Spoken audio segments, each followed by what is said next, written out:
Looking for a way to connect in the sports world during these unprecedented times? Or you wanted to showcase your talent? Then sign up for a free account at www.watchmylights.com.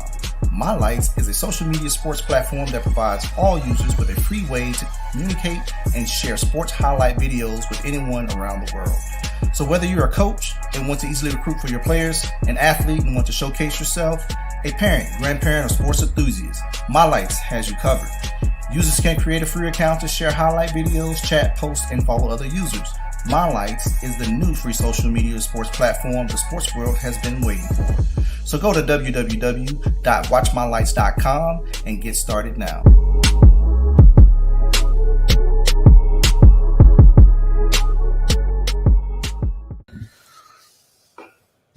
Hey, we back. Back night, we never left you. Yes, sir. Feel a little weird being on. It's like the first time all over again. Oh, man. What's up? Hey, we appreciate everybody for tuning in, man.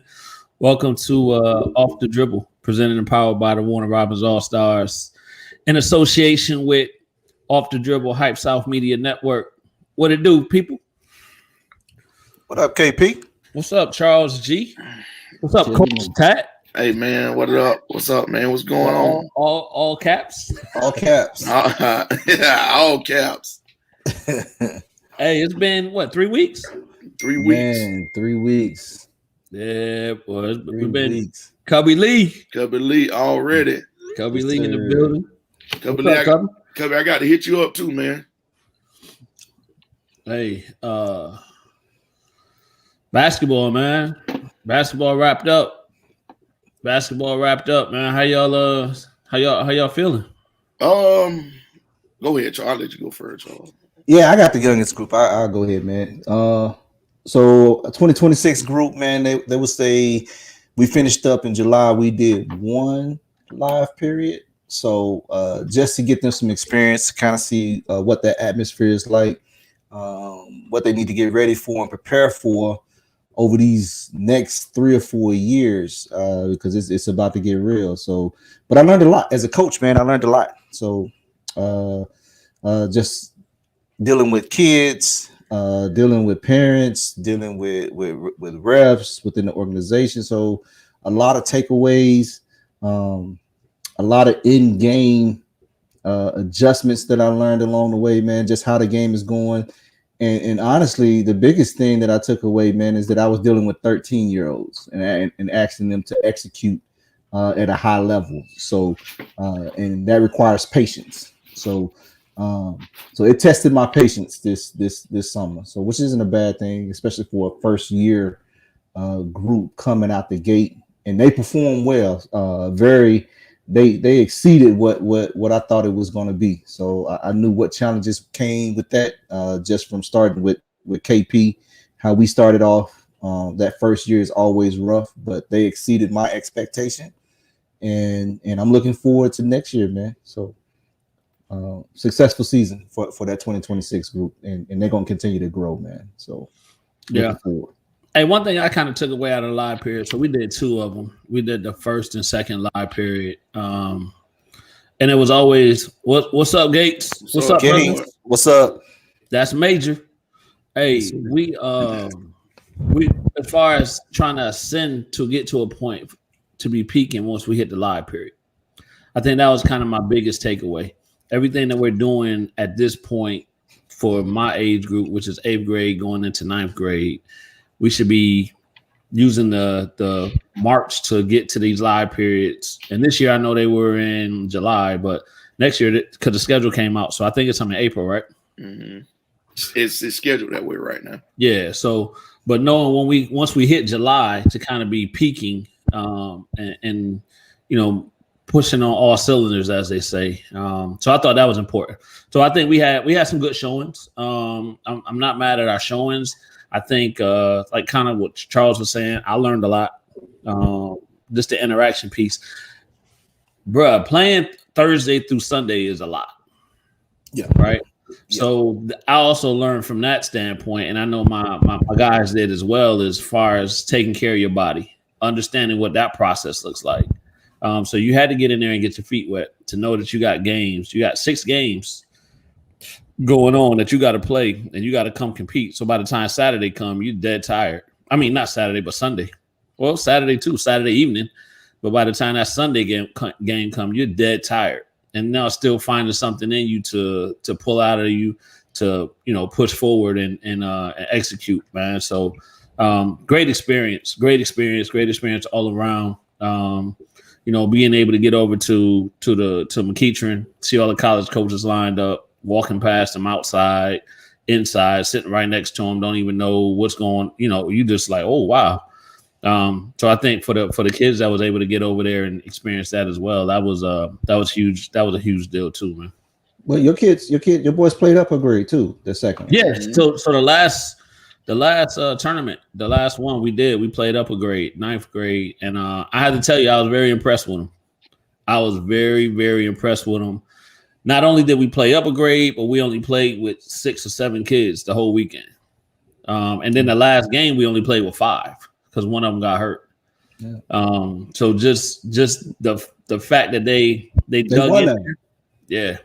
They dug in there, and for them to be playing up a grade, it wasn't no blowouts necessarily. It was, okay, we learned and now we got to go in here and fight. So I think that's something that I'll probably continue to do. Whatever that last live period session is for us, we'll probably play a grade up, considering they'll be going into high school and they'll be, facing that challenge anyway. So I'm psyched about that. Yeah.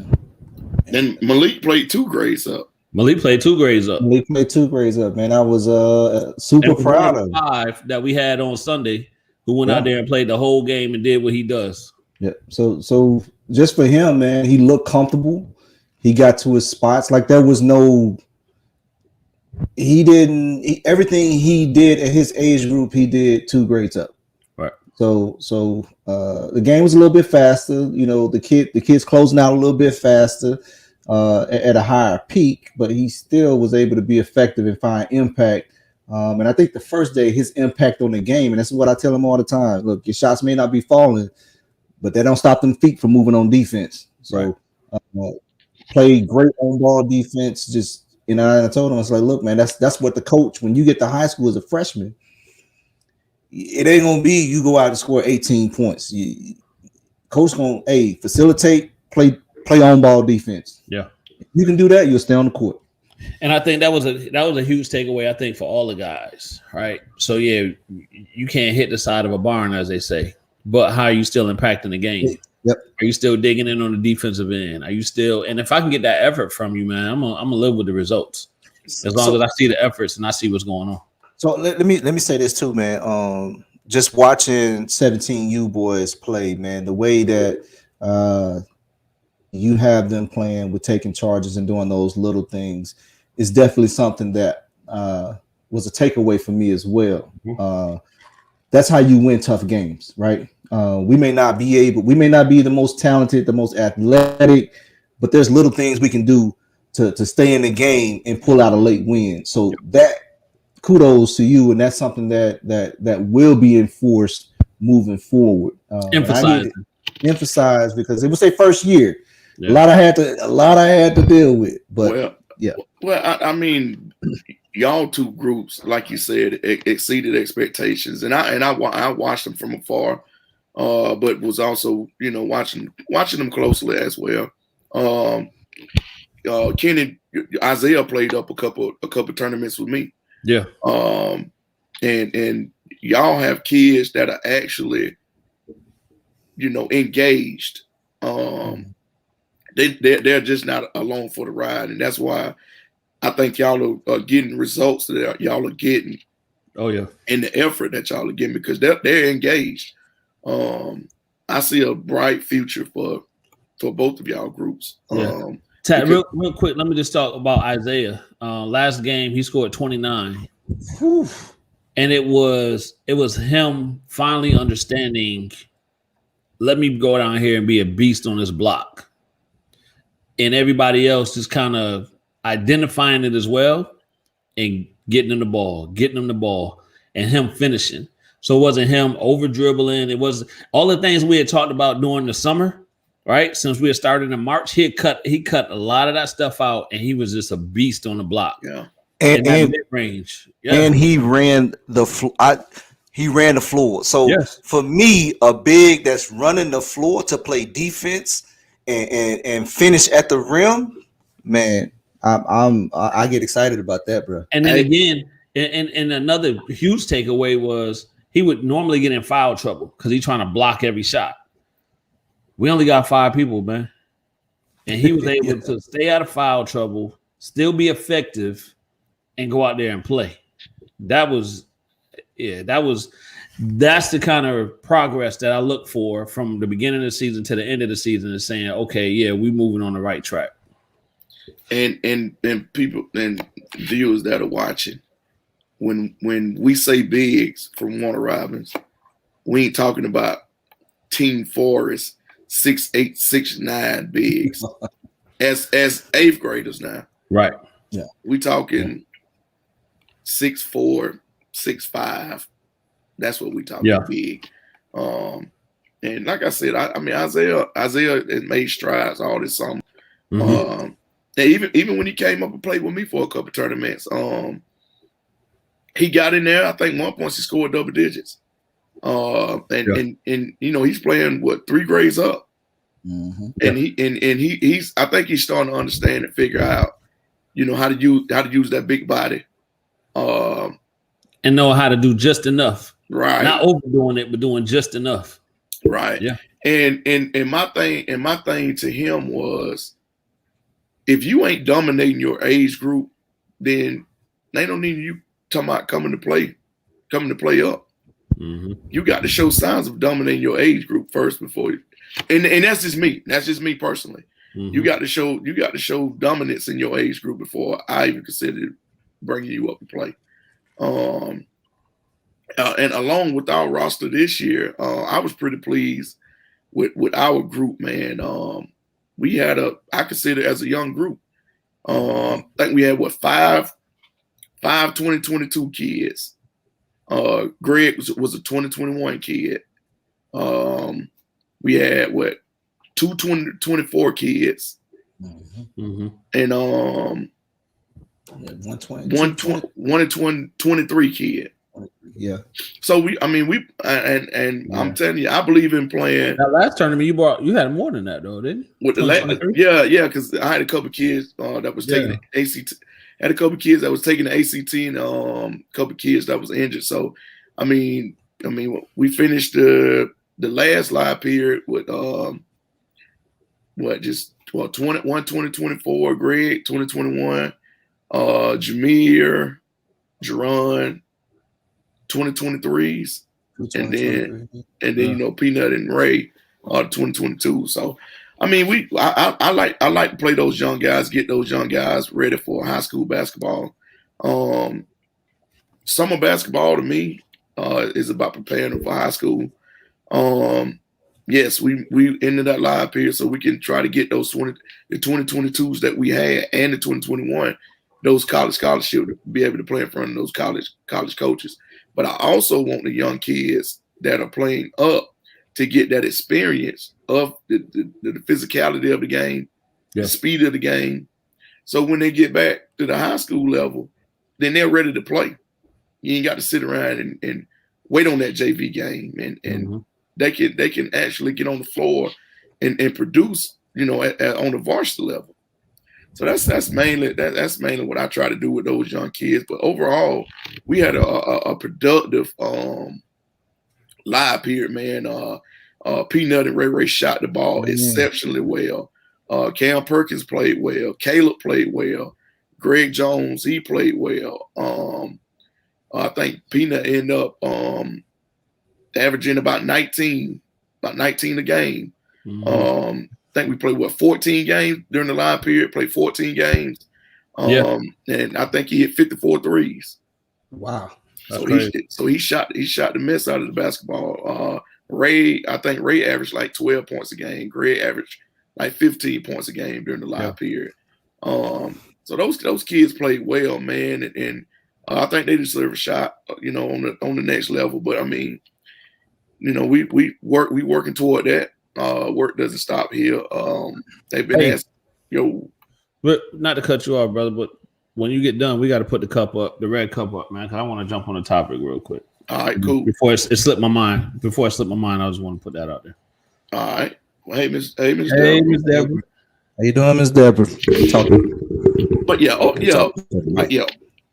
overall for the man, overall was a success, man. I think live period wise, I mean, played in front of tons of coaches, man, and shout out to Sean, man, on the radar, Willie, the whole on the radar staff, man, for having first class event, 3 weekends in a row. We was there all 3 weekends. We were 3 there. weekends. And Sean, man, class act. The whole staff is a class act, man. First class, organization on the radar. And I mean, not putting down any others, but I mean that's just what we were. Yeah. But yeah, man, it's great They show great hospitality, man. Coaches at every venue that you go to, whether you was at Hillgrove, whether you was at McEachern, Court 1 through 4, where else? Wheeler, whether you was at Wheeler. Coaches. If Coach Kale, coaches was there. Coach was at all locations. And so I mean, over the 3 weekends, I think like you said, over 700 coaches, college coaches there. So I mean, if you haven't experienced a live period, just go. Yeah, and it was just go to a live period, and I guarantee whoever your college team that you cheer for in basketball season, you're gonna see a coach. And I want to say shout out to Coach Butts. Coach Butts had and Team Georgia Magic had a great live period, man. Great show. They had a great showing. Man, it was some teams there, man. Man. Teams from Canada, California, New York, Puerto Rico. Bro, don't talk about that Canada team. Yeah, man. I mean, when he cats was barking, man. Barking at y'all. Scared. I know it scared a couple of them to death. Man. They ain't used to Jokers ain't used to that. Jokers out there barking and hollering and going on. Hey. Man, please. Okay. I know. Barking, man. Said, what? They out there shocked. Joe got there barking. Coach, what they doing? So I don't know if y'all remember. Was it the Olympics? The year Derrick Rose played, and they played. What was the team? Was it Sweden? I can't remember what team it was. But they came out there doing the dance. Now the problem, Joe, from New Zealand. I think it was New Zealand. It was New Zealand. New Zealand do that, yeah. And Derrick Rose, the whole roster, the USA team, just looking at them like, yeah. So that's what it felt like with the Canada team. I was like, I killed it. What the? They scared. So they scared y'all before jump ball. I ain't saying there was a couple that was scared. The rest of them was like, well, let me ask you a question. What's wrong with these cats? let me ask you a question then. What was the score of that game? Oh no. Exactly. Exactly. Hey, man, I was like, the ref said, I can't even concentrate. Joe was out there. Joe, this scared my boy before the jump. Hey, shout out, man. That was, good coach, man. He came over and talked to me before the game. He already knew the game plan. Yeah, I've been watching you guys. You guys are pretty good. Oh, start barking at him. Start barking at him. Yeah, but man, I tell you, man, it was some heat there, man. I can't lie, man. It was some heat there, man. It was some top-notch kids there, man. All the way through, man. Great coverage. Great media coverage as always. Great media coverage. Like I say, man, great hospitality. Yeah, it was good, man. It was good. We ended the summer, man. I think we ended the summer on a great note. So think about it, and just the fact that the live period was back was huge. Yes, in itself, right? So it was exciting to see all the coaches out and and read the tweets and see the media coverage. But I know Big Wake's supposed to be joining us. Hopefully, I do want to dissect a couple of his tweets that he put out as far as what those scholarship offers that was going out. And if you got one, don't play with it. So and then he'll put one out, I think, about actually getting on the main court. Yeah. What you got to do to get on the main court. So we definitely want to dissect some of those. The thing, what Wasted said is the same thing that Sean did. I mean, did to us. I mean, I can't sit here. I'll say this, and I'll tell you what I talked to Sean actually about it, and I'll tell you what I told him, and I'll be as honest as I can be. I can't sit here and say when we walk in the gym, we gonna have 30 to 35 coaches on that baseline. Right. Do we have those caliber kids? Realistically, no. We don't. We don't. I can't sit here and say that we got a Duke, North Carolina. So you're saying a high major D1? High major D1 kid. Right. Do we got those? I can't sit here and say that. I will be lying to myself and my kids if I sit there and say, man, you a high major Division I kid. Right. I know. I would never do that. And like I told Sean, I would be cheating my kids if I tell them that. I have to be honest with my kids. Now, is it a Division I program that some of my kids can go help? Yes. Mm-hmm. Is it a Division II, a Division III school, NAIA school that they can go help? Yes. Mm-hmm. So my kids, I can't sit here and say that, oh, well, these coaches got up and left when we got ready to play. Maybe they ain't looking for our kids. My kids, my guards is 6 foot. Mm-hmm. 5'11", 6 foot, 6'1" at the most. I mean, they're offering kids 6'5", 6'3", 6'4".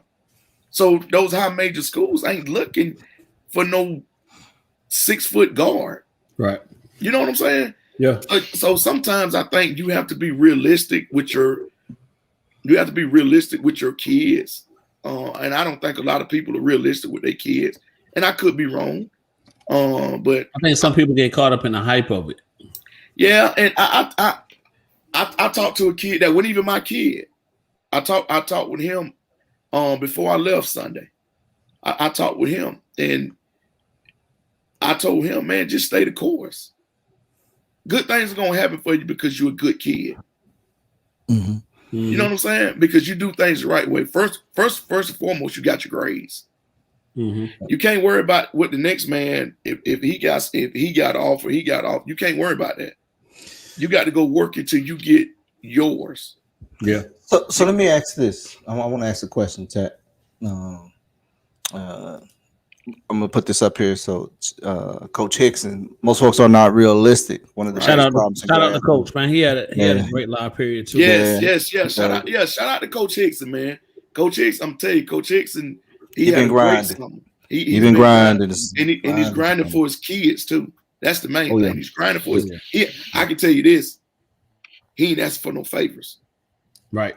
He's actually grinding for his kid. He ain't asking for no favors. Yeah. So no, put that back up. I'm sorry, Charles. Yeah. Most folks are not realistic. One of the biggest problems in grassroots basketball. Right. Yeah. So I want to ask this, man, because we talk about being realistic. All right, since we on that topic and a lot of times we tell parents and players, hey, look for good fit for your child. So my question is, and anyone out there that's listening, man, y'all feel free to chime in as well. So when should a kid be looking for fit? You know what I'm saying? If you got a kid, you got a point guard, right? Whether he's a shooter or whether he's a slasher, depending on his size, when should a parent or coach be contacting and saying, hey, or should that parent or coach be looking at teams that's going to be, hey, this team here, man, they like to get in sets. So this would be good for you. Or this team, they like to move in transition. right? When should a coach or a parent be starting to watch teams and how they play and start marketing that kid Teams to that level? Teams as in college teams or College travel teams. team that they playing with? College teams, right? So because to that play style.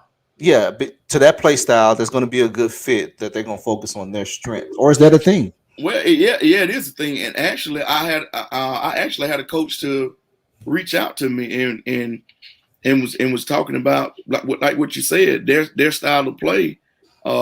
They liked the way that he shot the basketball, and also on the flip side of it, they was talking about on him on the defensive side how he's standing there and take the charge. Yeah. But what age is that? Is that sophomore year? Is it 11th grade year, or does it vary based on the kid? Or which I mean, for a kid to start, taking charge. No. To start looking for fit in a college program. I mean, but I guess that's hard. I would think in the sense of you don't know who's watching you. So I can be that type of player. I can say I want to be I want to fit in Mercer. I want to fit in Mercer program, right? And this is the kind of program they run. So now I'm gonna alter my game to fit Mercer, and Mercer's not even checking for me. Is that no? So I think it's not altering your game; it's what you do well. If you're a shooter, you're a shooter. It's gonna stand out, right? Right. Go ahead, Tad. Well, shooting translates at any level. Right. It does. So I don't think you can say that. Well, Mercer don't fit my style of play because I'm pretty sure Mercer recruits shooters as well. Yeah, I wouldn't say maybe a shooter's I would say maybe a ball handler, maybe you got a 6'3", 6'4" wing player who plays well off the wing, can guard someone who can guard 2 or 3 positions, just depending on the style of play. When does that start becoming hey, we got wasting in the background as well. I think when you're being recruited. Yeah, somebody reach out. Yeah, once you start being recruited, there got to be some contact. I would think. Yeah, right? Yeah, because the reason I ask the question because people say, "Hey, take control of your own marketing, right? Market yourself." That's what we tell. That's been the message to kids, right? Somebody still got to check for you, though. Well, I can tell you this: there's a lot of kids I see a lot of kids market for themselves that have those offers. That when it becomes that senior year, those same offers ain't there no more. Yeah. So I guess it's giving a kid and parent a starting point is where I'm getting at, right? So when they start getting recruited.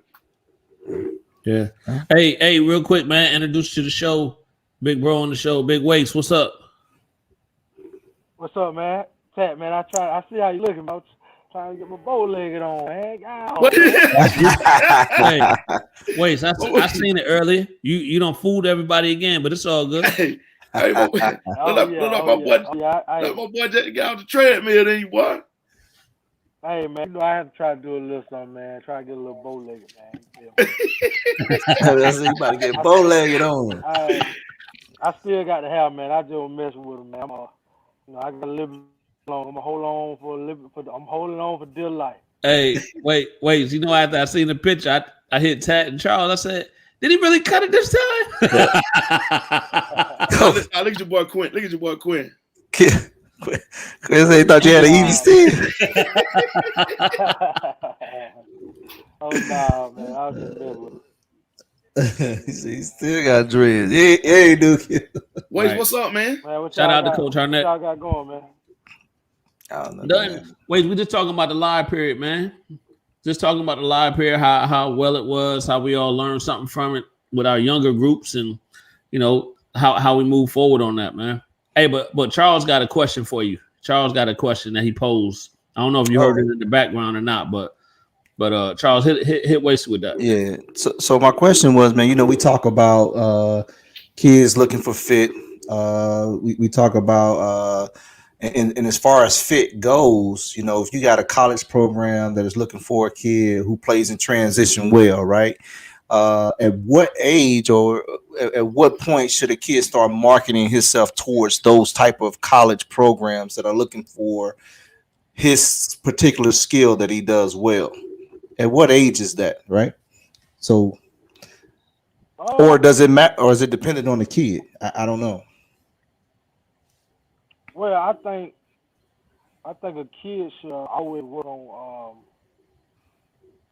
whatever position they are, whatever their game is predicated to. I think they should always work on everything, the overall game. That way you're marketable to everybody. Because I believe people that can't shoot because they don't work on it.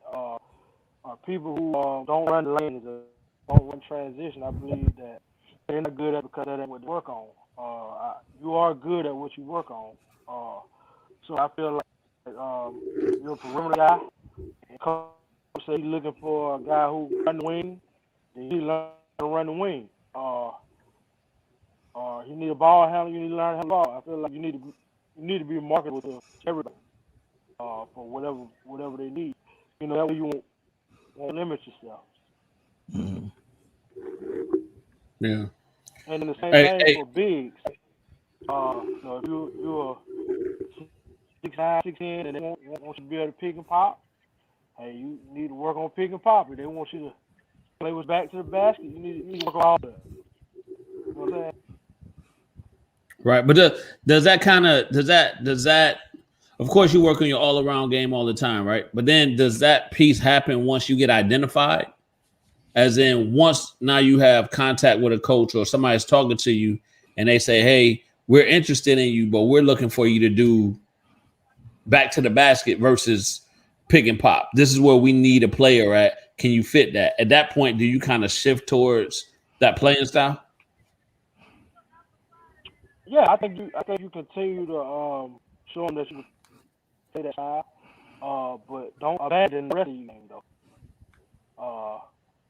When you're playing and they're in the building or whatever, then you do, you give them what they're looking for. But when in the gym by yourself when ain't nobody looking, you stay polishing, all of the other stuff, and even All aspects, even in games, even in games, you give a back to the basket, it might be somebody else looking for, see you shoot a 15, 17 footer. So, I mean, me personally, I wouldn't tell a kid to abandon any aspect of the game for one particular school.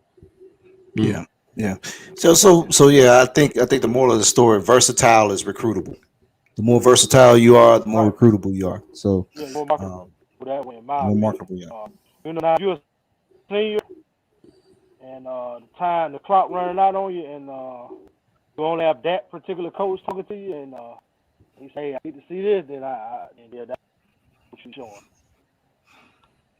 Gotcha. I like to see hook shots. You better start shooting hook shots. You better turn into Kareem. Not Kareem, but Lou Alcindor.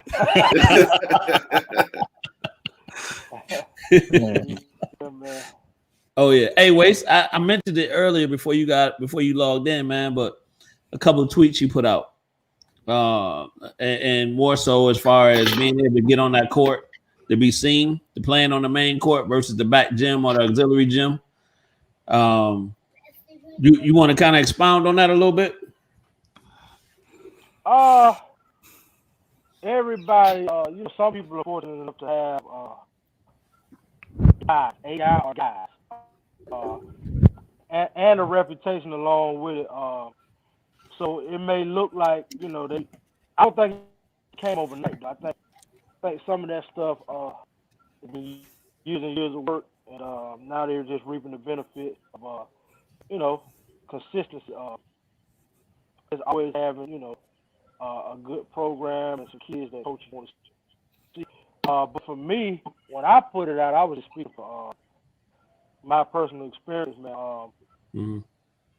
First started going to Sean, man, the boys were 6th, 7th grade, and I used to look at other teams, other kids, this or that, and I always felt like, damn, I believe we just as good. I ain't gonna say necessarily better, but like our kids can compete. So, we'd always put us, we was in auxiliary teams or we was all sites, and that first year, we get smacked. We might have a kid or two that have good game with them. Some of the games were close, but we were losing.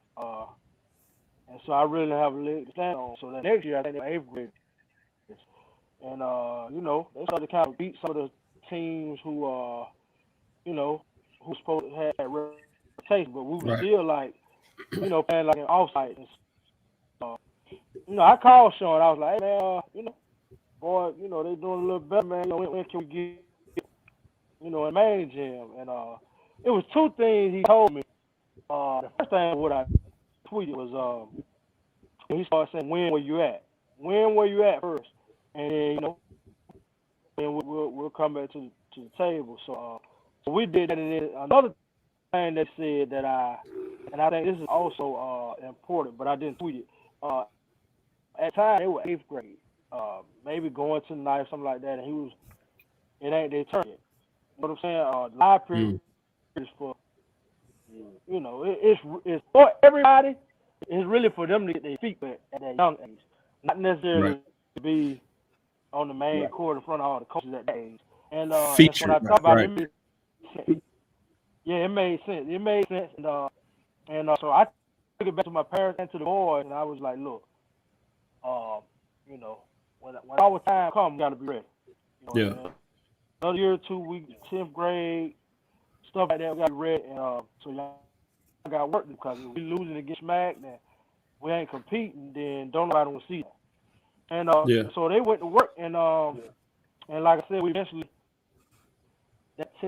out of 8th, 9th, 10th, but going to the 11th.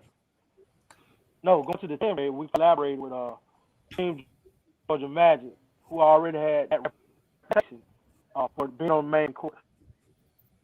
And like I said, that was a no-brainer once everybody sat down and talked about it. It was a no-brainer for me to make that move. Same kid, just a different name on the chest. And the name on the chest was for a reason. The college coach is looking for Team Georgia Magic on the court, not Hype South. They more look for Hype South media, tweets and stuff like that. But when it comes to basketball, Warner Robins All-Stars and Team Georgia Magic from this area, from the Georgia area, reputation. And I have no have a problem with it. Once my question was, are they gonna be on the main floor in front of coaches? Once that answer was yes, I was proud to move out the way. Yeah. Hey, so and wait, the other quick tweet that I seen was as far as you acknowledging the live period is back, but it felt a little different based on kind of the offers that was being handed out. So if you had something, if somebody's looking at you or offered you already, don't hesitate on pulling the trigger on that. Talk about that a little bit. Yeah, the reason I said it was a little weird because I saw a couple coaches, man, who I know were monitoring and volunteer kids, and for 2-3 weekends. I mean, they even had them on visits, but they didn't pull the trigger, and the kids were playing well. And in years past, man, those kids would have had 3, 4, 5 offers, man. I'll tell you, Travion Solomon is a kid who he got an offer during the live period. He got 3 all together. But I feel like the way he played consistently on both ends, especially in July, all 3 live period weekends, I felt like he had a couple coaches who were really positive and really interested in it.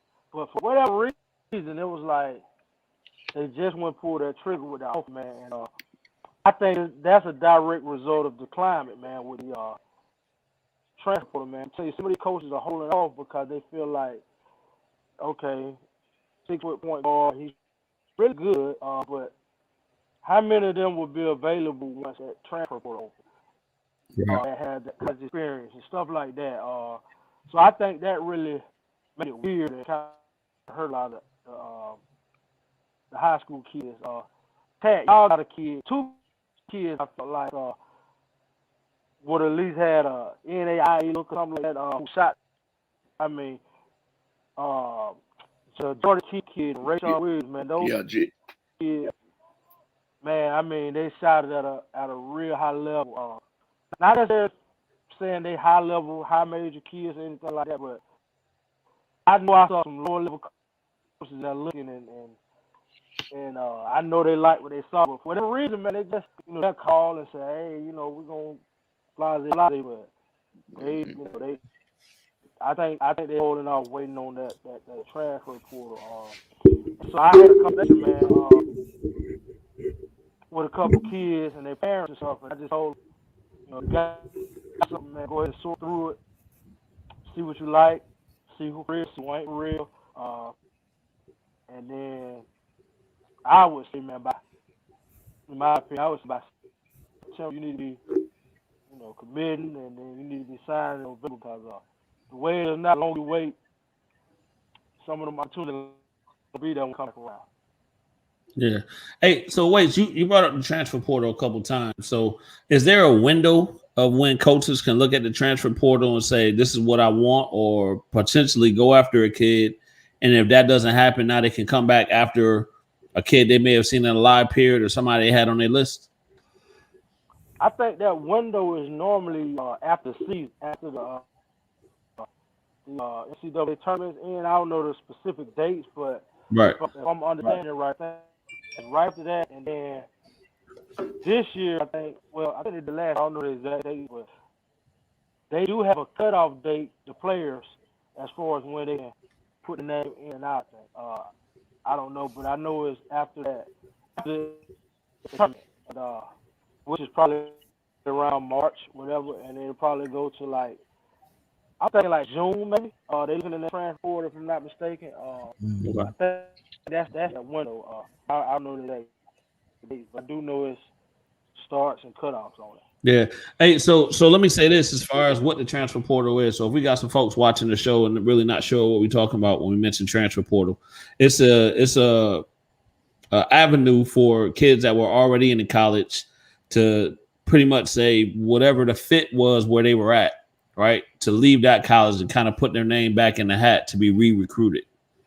And the advantage that they have, quote unquote, is because they've already been in a college program. So a college coach could potentially say, okay, I can get this kid that's been in the program and know what it's going to take and bet on them versus getting a kid that I'm recruiting that may not pan out based on maybe not being able to take whatever. So I'm not here to say if it's right or wrong or indifferent or any of those things. That's just what the transfer portal is. Right. I want to say something else about that transfer portal too. For a lot of high school kids that are looking at levels. So from what I've seen with transfer portal, it's helping guys on lower levels transfer up. Mm-hmm. And vice versa, you got guys that transfer down as well. But I think it's opening that opportunity more for guys who are on the D2 level or lower level D1. If you play a year in your conference, which is probably smaller Division I conference, but you're a junior, grad transfer. Now they're allowing you to transfer up to those SEC, Power 5, because you got that experience in college, and they'd rather gamble on you versus a high school kid. So high school kids that want to be D1 above, go to a D2 or whatever, low level D1. And hell, it could even be an NAI with case. Better yourself. Prove yourself and then transfer up if you go produce like you think. Because trust me, college coaches are looking at college transfer portal. And if you say you go, you win the SCON defense player of the year and the conference championship, and you the conference player of the year and all that, and you want to, they're gonna look at you over a high school kid. They're gonna look at you if you what you need. Yeah. So wait, let me ask you this, because you got your ear to the street on this as far as what the college coaches. How do the college coaches look at the transfer portal? Right. So in the sense of, I guess, from both sides, being able to go in and pull a kid that maybe have maturity that can come help my program versus if it is a D2 coach that brings somebody in, are they now, I don't want to say accepting the fact that they probably know a kid is going to go in the transfer portal, But what's kind of the logic at like the D2 level or NAIA as far as kids jumping in? Oh yeah. Oh yeah. What's up, Dr. Love? Tat done grew through inches. KP got a jumper. I lost weight. Hey, I'll take that one. Yeah, I'll take that one. I love, boy. Yeah.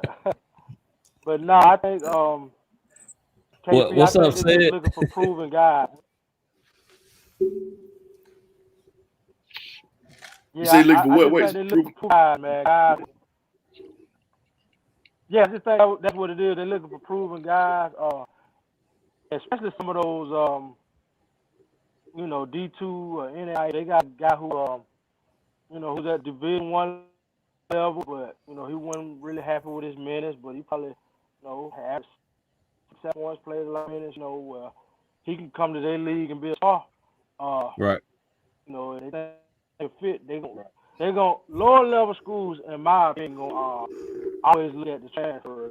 I get we had a couple guys from this area, Cam Holden and a couple guys, Ty Fagan, guys like that who were transferring from Division I program. The Mountain Mountains were crazy.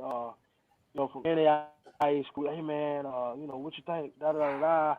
They was trying to get deals on them when they found out they were transferring. So I just think looking proven guys, mature. Like you said, everything you said, KP, that's the logic behind it. We'll rather take our chances on those guys versus a high school kid. You never know. I think it's just a level of comfortability with taking chances on those guys. So Wace, we definitely want to get your thoughts on what you saw at the live period and being at these camps. But I seen a tweet. Kind of want to get your perspective on. I seen a tweet that said it was a coach, AAU coach, said he talked to a college coach and he said, you know what, I'm gonna pass on some of these AAU players because they're not playing ball the right way, and I'm gonna stick to the transfer portal. Now, just based on what you've seen over the weekend, is there some validity to that, or did you see any just I don't want to say bad basketball, but there is a such thing of it as it. Right. But, and then who fault is it? Is it the kid's fault or is the coach fault for allowing them to play in a way that's not appealing to a college coach? I think with travel ball, since it's majority showcase, you're gonna have some teams that just not playing good basketball because kids trying to be seen. And you got some out there that run programs, that run systems. So I definitely think there's some validity to that, but not. If I had to give a percentage, I would say probably 60-40. 60% playing the right way, 40% probably playing not the right way. So yeah, it's probably some validity, but at the same time, man, you gonna get that. You're gonna get that on the travel circuit, man. As kids trying to see. The coaches get paid to recruit and to decipher. That's a good player, that's a bad player, whatever the case. So if that coach said that, then he must have saw something that turned him off. But what I would warn him is don't lump everybody into the same category. Just because that team or these three teams or these two games you saw were bad. Well, hey, go to the next gym and see, how they playing over here, or go, somewhere else. Go to another turn. Don't let a couple bad apples turn you off to the whole travel ball scene. That's what I would say to him. But hell, it's college ball, it ain't the ball. You know what I'm saying? It's so, a fact. I think that's at every level. You're right about that. I'll put that on the same level is they recruiting size versus players. Because I seen a bunch of offers being being offered to these kids, same caliber player, but one is bigger than the other one. You might have a 6'1" kid that's doing the same thing as a 6'5" kid, but they're gonna take the 6'5" kid first. You know what I'm saying? Because of the size. I mean, they're gonna give them the benefit of the doubt. Right. I mean, that's the same way I think about with the kids not playing the right way and the kids that are playing the right way, because I also see it too that, I mean, it's a bunch of teams that do just get up and down, want to force turnovers, don't like playing in the half court, force turnovers and get up and down, and a kid might score 20 in that game, 25 in that game, and he might receive an offer versus a kid that's playing in the system, doesn't have the ball a whole lot, but he's efficient in knocking down jump shots at a high level, and they probably gonna take that kid for being more athletic. Mm-hmm. Yeah. So I'll say this too, man. We was kind of talking about what I've seen in travel ball, man. How you score and when you score in a game, it carries weight. I've seen a lot of games, kids have 20, 30, and they're buckets, but they're trash buckets. I've seen a lot of that. So, but right. So, but again, does that go back to a coach potentially trying to feature a kid?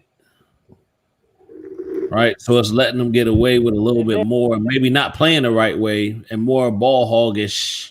Right. Well, they're trying to push this kid. Well, I seen a kid who had 9 points, and his 9 points was more impactfful than the other kid on the opposite team, 18 points. Well, I agree. All right, before y'all say, but hold on, wait. All right, now you say that we played the game this weekend. We played the game this weekend, and the other team had a kid that was being highly recruited. Highly talked about. The kid had maybe probably 8 points, 8 to 10 points. And Greg had 20. Playing them. Yeah, but that kid's 6'8". Right. Greg's 6'3". So that's what I'm saying. Like, size matters in recruiting. Yeah. Oh yeah. Size matters. And this kid is being highly recruited. Matter of fact, I think he picked up a couple offers this past weekend.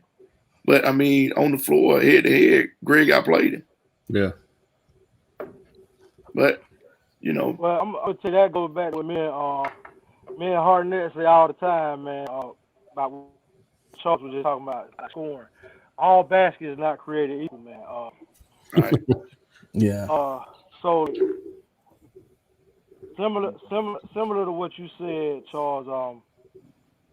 I can remember time. I'm just okay when this group that we just had, that is Team Georgia Magic. Okay, so it could be a game to where, for example, Wasey might score 9 points, like you said, but he went and dunked on like 2 or 3 jokers for 4 of them, like 2 different baskets on 2 different occasions. Then he might hit a 3 late in the game when the game was tight. Then he might hit 2 free throws down the stretch to make 9. Whatever the case may be. And the other kid may have got, breakaway layups and just, like you said, garbage points. And then Lewis will get offers. And then you have people saying, damn, well, XYZ had 25. And damn, the coach out there watched Lewis put it on 2 guys that were 6'8". I'm talking about in their mouth. And then they watched him in the clutch hit 5 points to seal the deal. Yep. So I think impact. I think it's your impact and all that. And then I had a coach tell me one time, 1 dribble, 2 dribble, pull up, raise up, and then niggas about that translates. Man, That's why I said a few minutes ago. Coaches get paid to evaluate. A lot of them know what they're looking at, but they don't. They'll recruit up based on the name or based on who else is recruiting, but they know what they're looking at. Like that's why they get paid the big bucks to evaluate. So, you know, a lot of times people don't like it per se, but in my opinion, I think they know what they're looking at. Yeah. Do they always trust it? Nah, but they know what they're looking at. And then I mean, but some ride the wave as well, though, right? oh yeah. You mean coaches? Yes. If in the sense of if everybody else kind of looking at this kid, it's probably I'm gonna go look at this kid in that sense as well versus doing their due diligence elsewhere. Oh yeah, that definitely exists. But as a parent and as a player as well, because at some point the player is gonna have to be real with himself and the parents too, and they'll have to realize who's doing that, and you know who doing it. You know who is just off you because it's off you, and you know who is really recruiting you based on phone calls, texts, just the follow ups. You know recruiting you. So you made an offer from Tennessee and then turn around and get one from Kentucky, but you know damn well that first to call you every day. Right. And I'm just saying, like, you know your process. You know who for real and you know who not for real. It's always good to have offers because they make marketable. If you can say, look, I got an offer from this school, that school, that school. That's good to make other schools interested. Some might come watch you, but some might offer you and never come see you. But that's gonna be up to parents and kids. And like I say this to them, go with it. A lot of times these kids find out about that when they call some of these schools and try to commit, and they say, "Well, hold on, well, wait a minute, but let me get back with you." Then they'll see real quick that maybe they should have been paying attention to who's text every day. Yeah. Oh yeah. So yeah, so that was one of the things I definitely picked up, man. It was I guess your eyes start to change a little bit in what you look at and how you look at it. The more and more you get involved with grassroots basketball, and for me, cutting up film don't lie. You can't hide it. You can't. Yeah, it don't lie. So. Hey, so Charles, go ahead and put that cup up real quick. So we jumping into red cup topics. Oh snap! So I mean, let's just get right to it. Ain't just gonna cover me up. Hey, wait, hold up, Ted. Hey, put Ted in the corner too. Yeah, put Ted. So is this about refs? Well, we're gonna get to the refs. We're gonna get to the refs. All right. Go ahead, Ted. Go ahead, KP. No, put Ted. I want Ted fighting in the corner though. Yeah. Well, I still got that. I think hopefully you do. There it is. Yeah.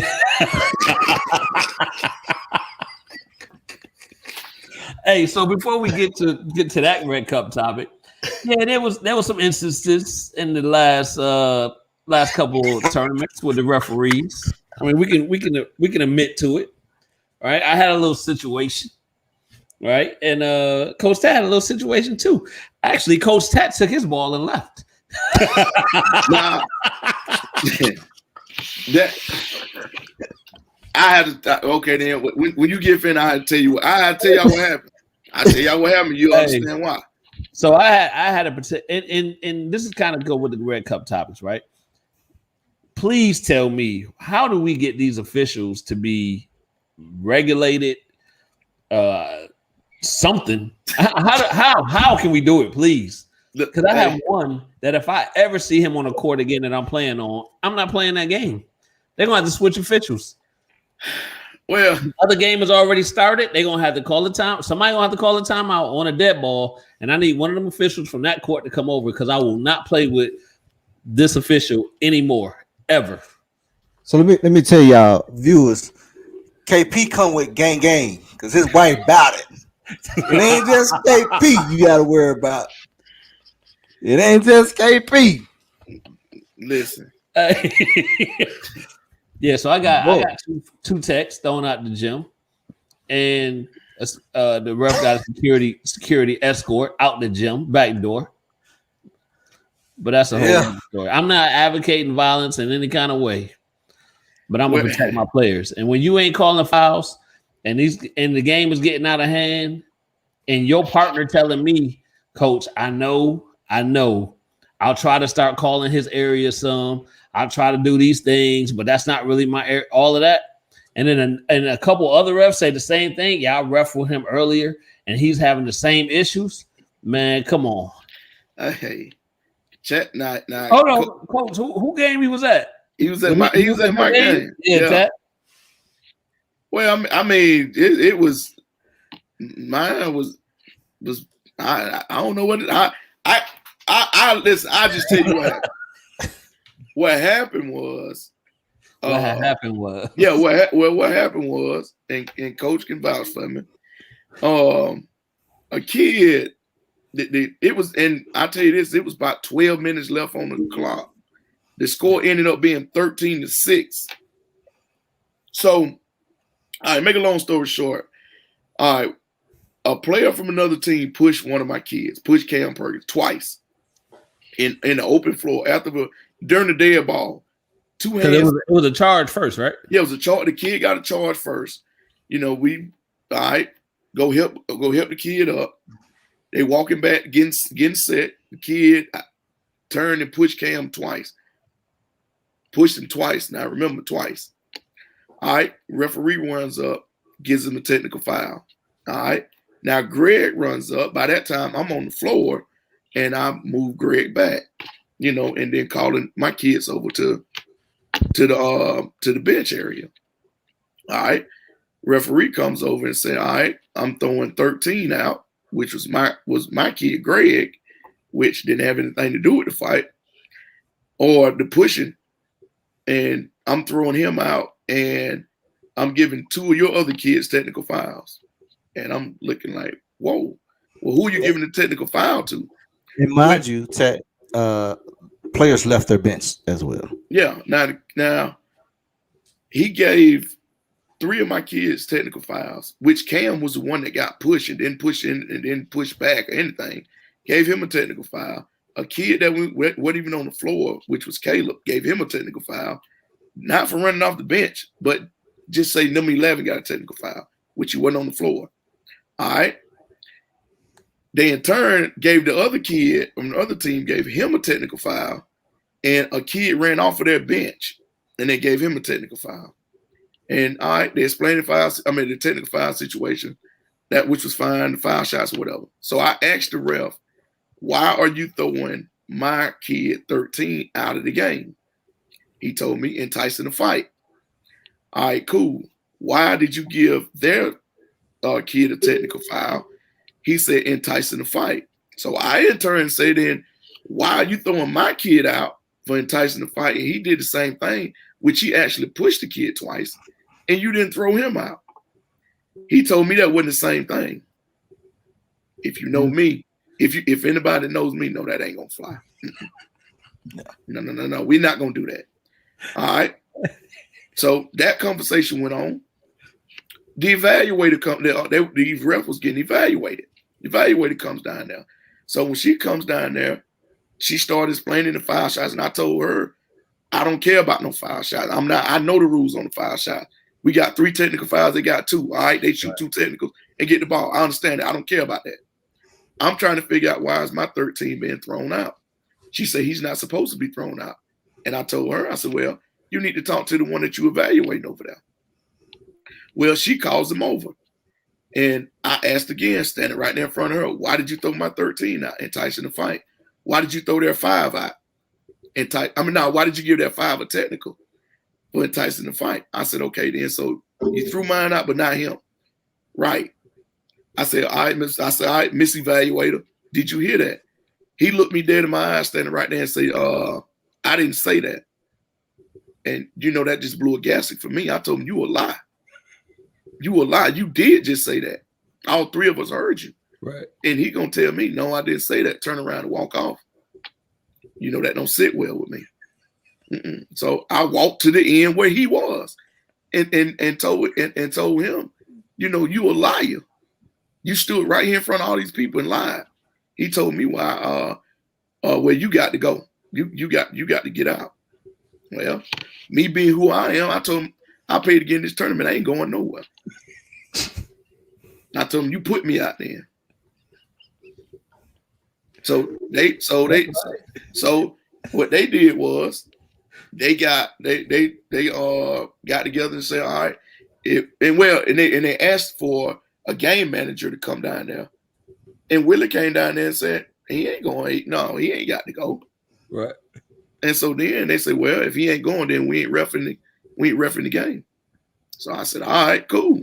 So they tried to get the other coach my ball, and I went down there and snatched my ball and told him, this is my ball.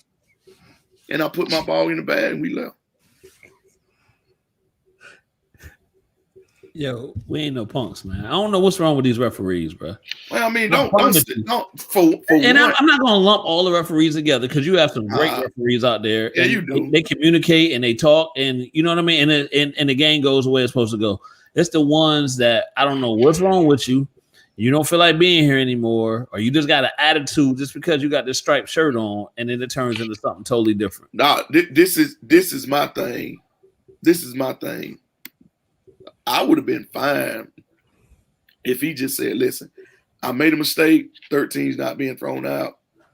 I made a mistake on that. Let's play the game. I'm fine with that. I'm fine. Shoot the technicals. Let's play on. Yeah. But don't sit here and lie to me. Right. And then the kid pushed my kid, and you think I ain't finna stand up for that? Man, you crazy. Yeah. Nah, I'm with you. Nah, we ain't finna do that. I'm with you. I mean, then too, Coach Hickson was there, so I mean, it was viewers, and I mean, I ain't gonna sit here and lie and say those was the exact words that was said. And I think if you know me, then you know it was. Y'all got I got a tick when I ain't get kicked out, or just leave. I didn't get kicked out. I mean, technically, I didn't get kicked out either. I mean, they said they weren't gonna ref the game, so I told them to get out. Well, first of all, I told them wherever they ain't gonna ref, then get 3 more down here then. Hey, the ref. What he told me, Charles? I'll give you another one. Okay. I told that man, that joker made me so mad, man. He sat right there. What really made me mad? You sit there and you lie in front of and these people are evaluating you, right? And you sit here and you tell a bold face. And when he lied, man, and say that he didn't say that, the evaluator looked at me and dropped her head and turned around and walked off. Like, don't do that, man. Don't do that. Yeah. I don't. But I'm gonna take up for my kids, so that's one thing I'm gonna do now. 100% every time. Yeah, can't nobody talk to him like that but me. Yeah. So, hey, so Charles, get to Dr. Love last comment. This kind of goes hand in hand with where we're going. Oh, there are a lot of unrealistic parents think they can pay their way to a scholarship just because you paid to play in an AAU team. Guarantee you a scholarship or playing time. And that's very well true too. And you got a lot, and you got a lot of these coaches too. Well, I ain't gonna say a lot of them. You got a good bit of them out here too that are friends with some of these assistants that are getting these offers for some of these kids as well too now. Yeah, that's true. So, but all in all, like Wasted said, when it comes time to commit, and they tell you, hold on, wait, then you understand that who's real and all that was just for Twitter, or Instagram or whatever it was for. Be realistic with these kids, man. That's one thing I can say about us. We're gonna be realistic with our kids. And I wasn't lying at the beginning when I said that when we walk in the gym, I ain't expecting 35 coaches to be lined up, getting ready to watch us play. Oh yeah. So it wasn't bad, man. You always got a few. It wasn't bad. It was not bad at all. It's just I got one ref that has ref 3 of my games, and I think I have 3 or 4 texts from this one ref. That one was bad because they were bad. And even that ref, for me, that ref's partner was good. That ref partner was communicating and saying, "Coach, I agree with you, Coach. I'm trying to even this thing out, or I don't want to jump too far. So I understand it's an etiquette between refs and all that good stuff. I get you, I got you on that. So I don't want to say it was an overall bad experience, but I'm like, come on, man. Stuff I'm just not gonna stand for. I can tolerate refs. I can tolerate refs well, man. Especially the ones that'll talk to you. Ones that'll come talk to you, man. I can be as cool with them. Yep. As they come. Because I had one ref. I think it was this Saturday game. I had one ref the Saturday game, and we talked throughout the whole game. And I always say if I'm not asking a ref or talking, I'm doing my kids a disservice if I just stand over there and not do nothing. And I know that certain things are happening within the game, call-wise. And like I told the ref during the game, I said, Mr. Ref, I'm not trying to call y'all inconsistent. I say, and it was a two-man crew. And I said, now, if you're calling hand check when you're out top and the other ref, when he's out top and you're on the baseline and he's not calling the hand check and we're on offense, then that looks inconsistent. So I'm going to tell you a true story with my 2026. I about lost my shit. Whoa, Charles. Well, I'm still pissed off about it. This is a PG show. I have the explicit. You want to be on another network? Go ahead. Well, they say that on ABC now, CBS, NBC. You might hear that word, but anyway, man, we was playing, and I kid you not, a ref told me that they wasn't called 5-second defensive on ball defense. I say, so he can sit up here and just dribble. My guy can play defense. Charles, that happened to us too. That happened to us during the live period. Yeah, that's what I'm talking about. Ted, I lost my cool. Like, what rules? And then his partner, she's like, yeah, I'm calling it. See, how you calling it and he ain't calling it? See, that's what I'm saying. That's what I'm saying. And and the ref was cool about it. He was like, listen, coach, you got a legitimate gripe right now. Yeah. He's like, you got a legitimate gripe. He said, I can't say nothing about it. He said, I can't say nothing about that because you got a legitimate gripe. He said, I talked to my partner about it. And I said, listen, I'm not saying that y'all are doing a bad job. I'm just saying I understand letting them play. I say, but if you calling it and he's not, it looks inconsistent. I'm not calling y'all inconsistent, but it looks that way because you're calling it and he's not.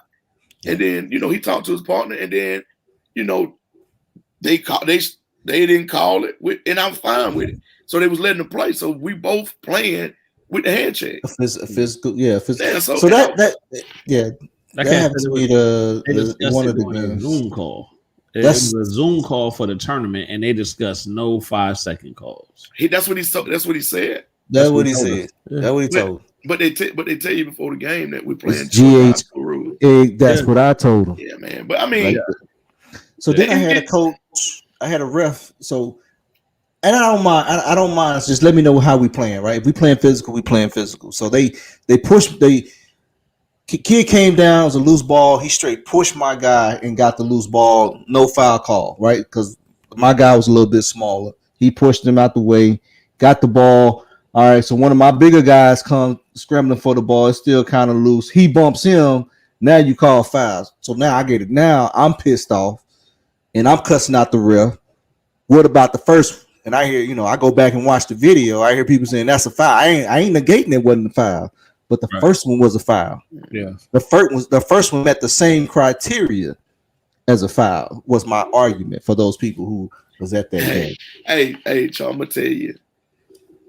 I'm gonna tell you this. The block and the charge, man, and we take a lot of charges. Yeah. We take a lot of charges. So I mean the block and charge is the thing. Yeah. And they get screwed up the most.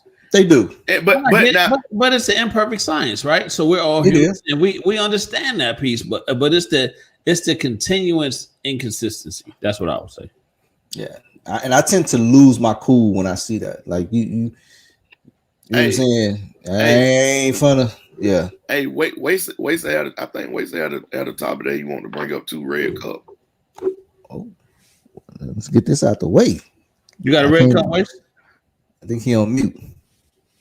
Yeah. Waste hit the camera stuff. There you go. Hey, what? Tash, you got to refresh my memory a little bit. What I got?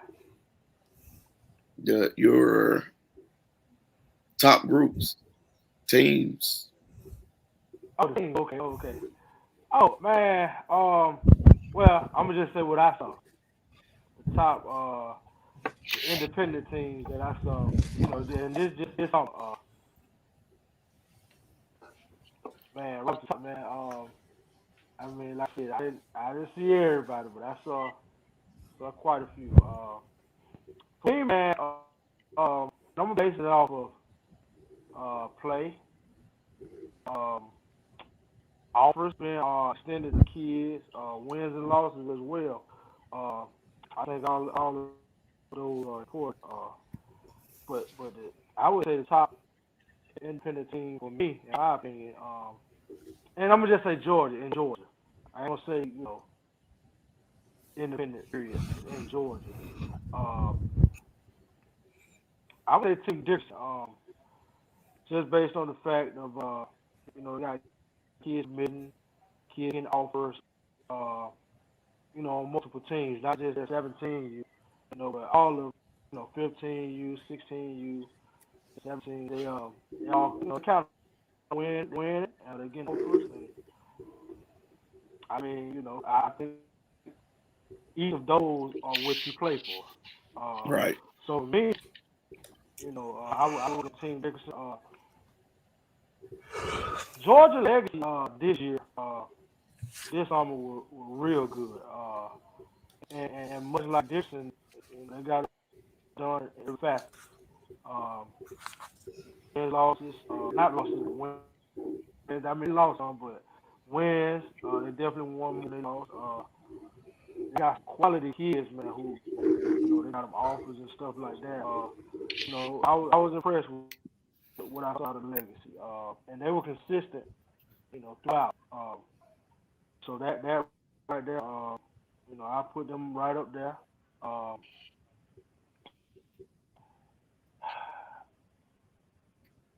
want to say Huncho,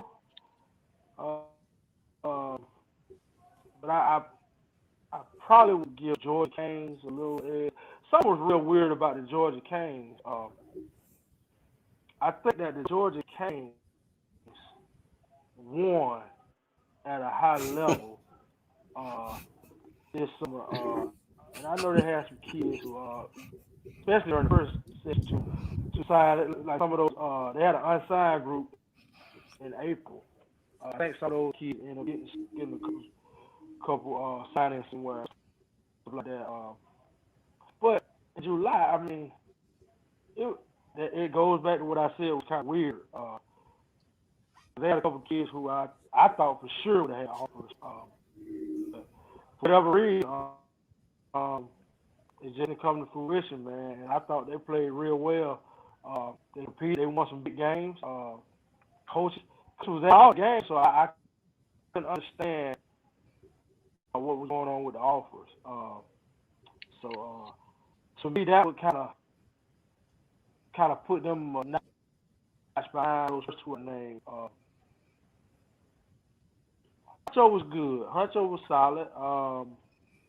They were a little in the middle, up and down. I'm trying to see. I know I'm missing some folks. Help me out a little bit. I say this. I say that. I just talk about well, I'm trying to think, man. I'm trying to get my thoughts coming. But the Middle Georgia teams, specifically the ones who, in my opinion, represent very real well. Team Georgia Magic, for me this year were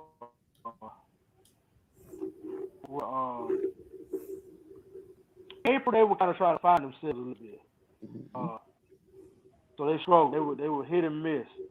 I think July, the time off, and I think they practiced together a little bit more. I think that's why July they had a really good 3 weeks, 3 weekends in July, and they were back to Team Georgia Magic that I was used to seeing last 6, 7, 8 years.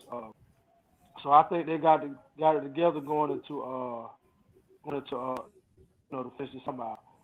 Now that didn't really equate to offers right now anyway. I know a couple of them getting calls and people, hitting the coaches and stuff like that, kind of sniffing around.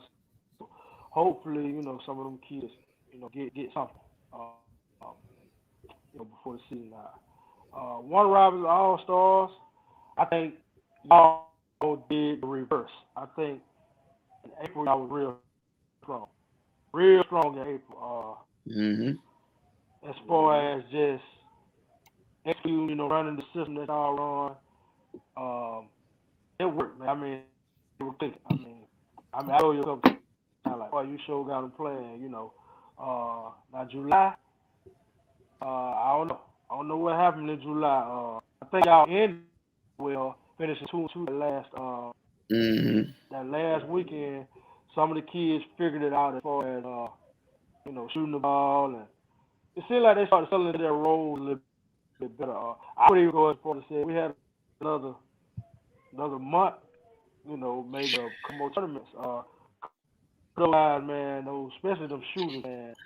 I think they would have definitely got something. Cause they shot at they were shooting at it. Yeah.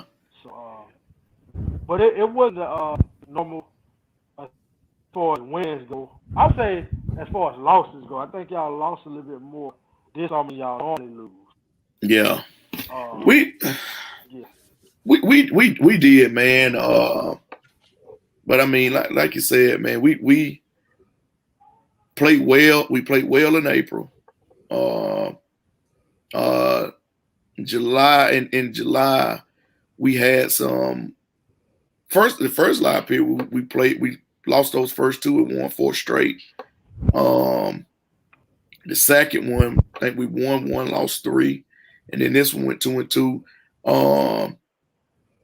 And with those losses, man, we got into bad habits. But in those wins, we played like we had been playing. But as far as the top, like you say, the top independent teams, like and you said Team Dickinson, and we talked about this the other day.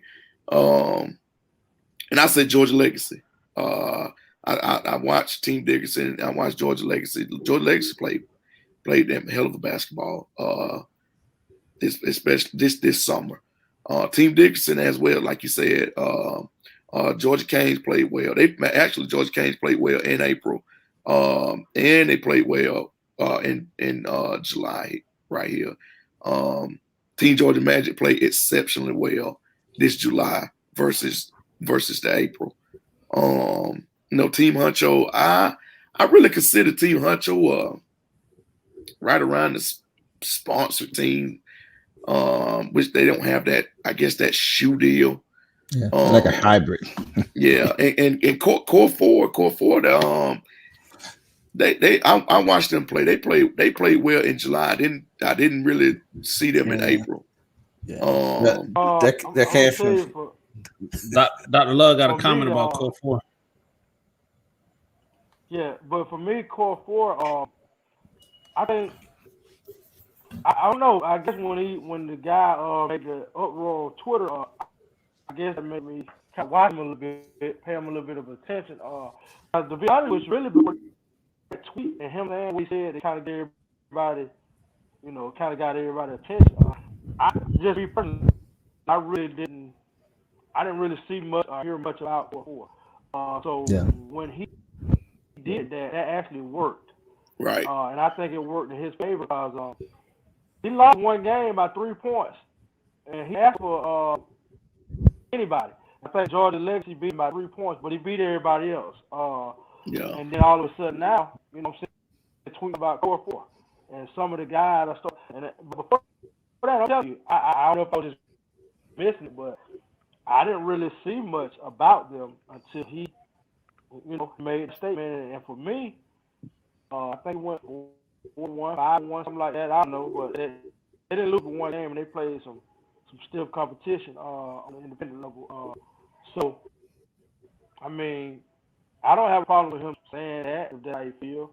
Whether it's true or not, that's going to be left up to the kids in between the lines. But I do like the fact that he stepped out there and said it, and he stood on it, no matter what, you know. So, man, I'm going to tell y'all something, man. Some of these guys that be talking, man, I believe in lanes. I really believe in lanes, and I try my best to stay in my lane. And you know, whatever the lane is, watching kids, evaluating and stuff like that. I try to help kids, but I just feel like, man, some guys be, man, they step out of the lane, they just be talking, bro. Like, man. Hey, look, I know it's Red Cup, man, but man, I'm just y'all gotta listen to that basketball. Man. Go ahead, Waste. We got the Red Cup up. Go ahead. The Red Cup is up, brother. Go ahead. Some of these play-by-play guys, man. You know, I think you just need to be a play-by-play guy, man. You know, I mean, is it fair to say that there is an agenda sometimes? Yeah, and then I think, man, just be a play-by-play guy, man. That's me, and that's just how I feel about that. Yeah, that's it. Yeah.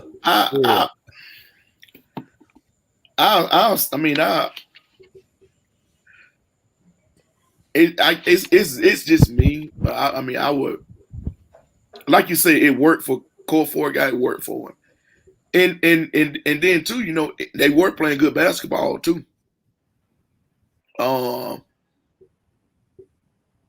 And Dr. Love hit it. Dr. Love hit it right there on the head. Be a lot of flyby programs. Had one good year, vanished a couple years later. I agree with that. I agree with that, bro. You know, me and Tat, you know, I ain't gonna call no name on that, but I did it last summer. That was an independent team that had a good, decent summer. I'm talking about they were competing, they were winning, and this summer, I mean, I asked Tat, I was like, man, what happened to them? You know what I'm saying? Like, they had a good year last year, and I just didn't see them like nowhere. I even went to the Twitter page trying to see like, hey, did they play somewhere? Like, I don't know what happened. And that's what I'm saying, man. Like, I don't try to compare our program to any other program, and we the top independent team in the state or anything like that. I mean, I don't really care about that. I just care about our kids getting the exposure and running a good program and having a good team to put on the floor year in and year out. That's my thing. I mean, I let everybody else do the rankings, and but you should be. I think if you get caught up in that, you start to lose focus of why you're doing it. Right? So, rankings is based on opinion anyway. Yeah. I mean, like, somebody can say, well, this is the best independent team in the country. Well, Somebody always find a reason to justify what they want to justify. Well, I mean, my parent, one of my parents can say, "Oh, we got the best independent team in the country." Right. Yeah, it's very subjective. Yeah, it is, man. But it's very subjective. When somebody comes up with a real criteria of the best independent team in the country, with a real criteria of a lot of stuff. Yeah, and you have to be able to quantify it. Is the other thing, right? You got to be able to quantify it. So it's very difficult to do. And to keep wins and losses, man, I don't care that. I mean, I say I don't care about wins and losses. I care about because I don't like to lose. Right. But I ain't a person that's gonna sit here and say that's it right there. That's the goal and the mission. Yeah. And you're right, Dr. Love. We do, but I wouldn't.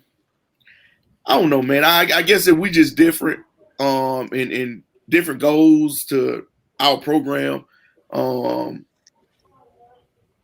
I mean, it ain't that about y'all. Y'all do a good job with the program as far as having the young age group all the way up to the 17, y'all maneuver them around and let them play up when need be. I mean, they not ready to let them go back to the age group or let them stay together, until it's time to move up to the big boy league. And I tell you what, if you would have, I say this, normally y'all are able to, for the most part, keep all y'all kids. And in my opinion, y'all lost a kid. And he was one of the hotter names on the team, that he went to. I mean, it happens sometimes, but I would say if that kid was to stick around, I think it would be. I'm gonna just say this now. It'll probably be better for the program as far as y'all. You know what I'm saying? Because he came up with y'all. But I do think in hindsight, it was better for the kid to make the move because I guess the proof is in the pudding now.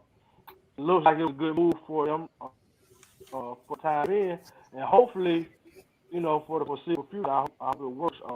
But I would have loved to see him have that success with raised it. But to each his own. That's how it goes.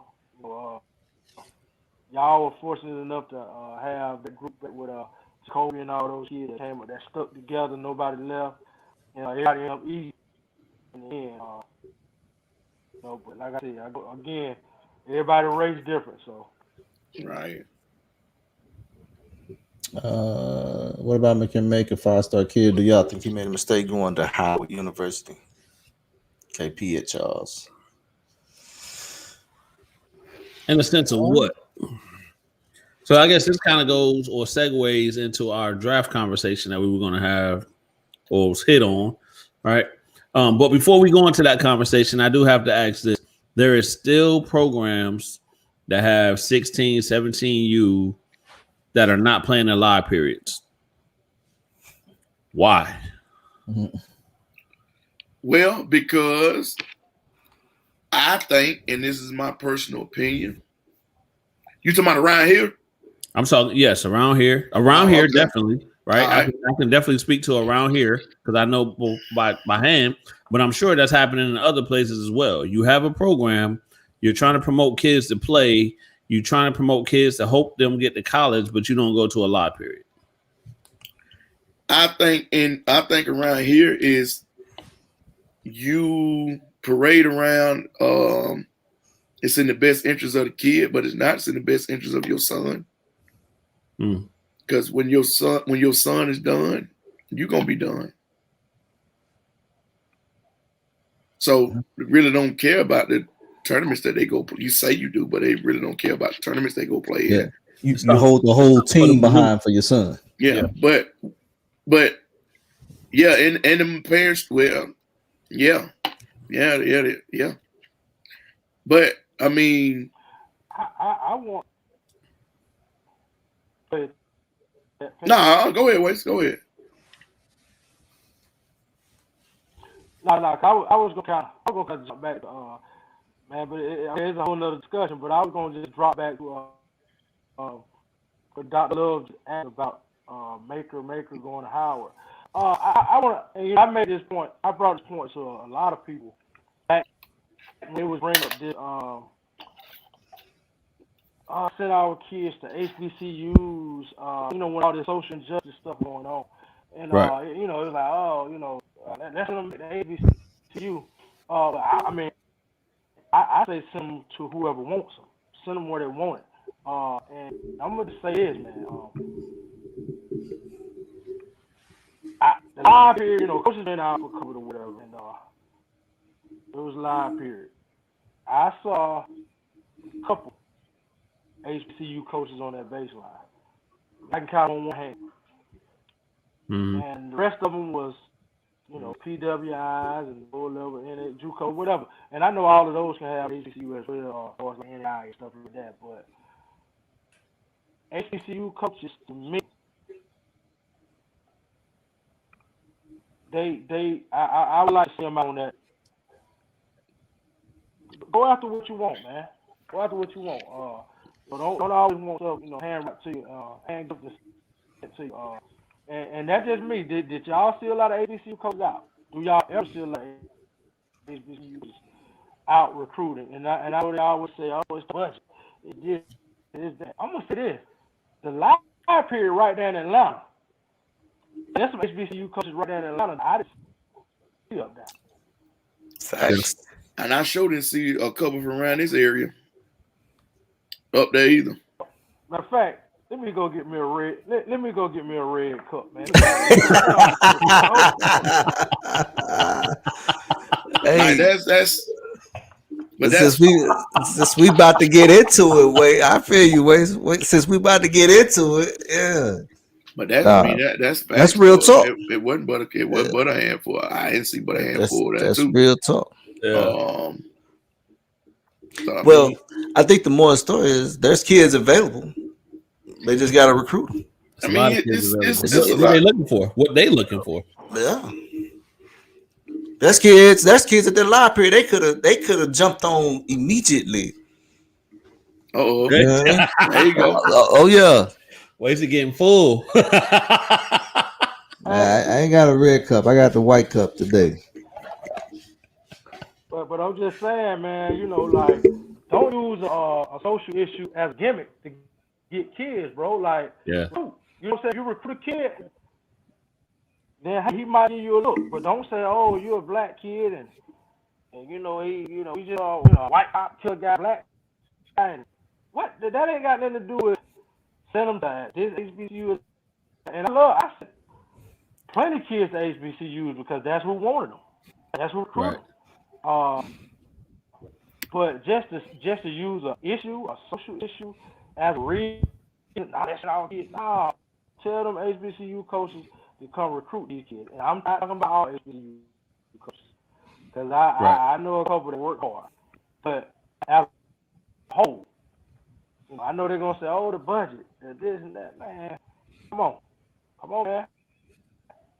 Go after what you want. Yeah. Oh yeah. I agree. Do we need to start a campaign? We need to start us a campaign. We need to get a campaign going with these HBCUs. Get their buzz down here. Man. We got some kids. We got kids out here who want some of that HBCU love, man. Exactly. Yeah, 100%. Exactly. And football, they didn't start recruiting around here now. Yeah. Yeah. Yeah. Yeah. Well, I guess what's that process though, right? So why are they not in the gyms heavily recruiting? Is that based on relationships? Is that based on what is that based on? And wait, real quick, to your point, it was right in Atlanta, so we can't use budget. Well, I know, you got some who who not in Atlanta. A lot of them not in Atlanta, but I was just bringing up that fact. I didn't Right. see them. But that's the number one reason I hear is budget. I really can't really speak to that because I'm not in it. But I do know this. I put some gas in my car. I really want to go somewhere. And I buy a book if I really want to keep it. Right. And I'm just saying, like, If call you know, some kind of these tournament directors. of to the point, if your job is dependent on it, then you're gonna go a little extra mile to go get what you need. You would think. Right. Yeah. Right. I mean, I was over there on Coach's Road walking up and down, and I was looking and like, okay, I see one or two here and that's bigger than that, but for the amount of outrage and uproar that I heard about sending the kids and doing this and doing that, I just don't see enough representation on that recruit trail, and it could be because of the budget. That's the number one reason I hear, but at some point, man, you gotta sacrifice a little bit, you know. Yeah, So, and when they speaking, some of them, I was gonna ask, when they speaking budget, they're speaking what they can offer in scholarships, I'm assuming.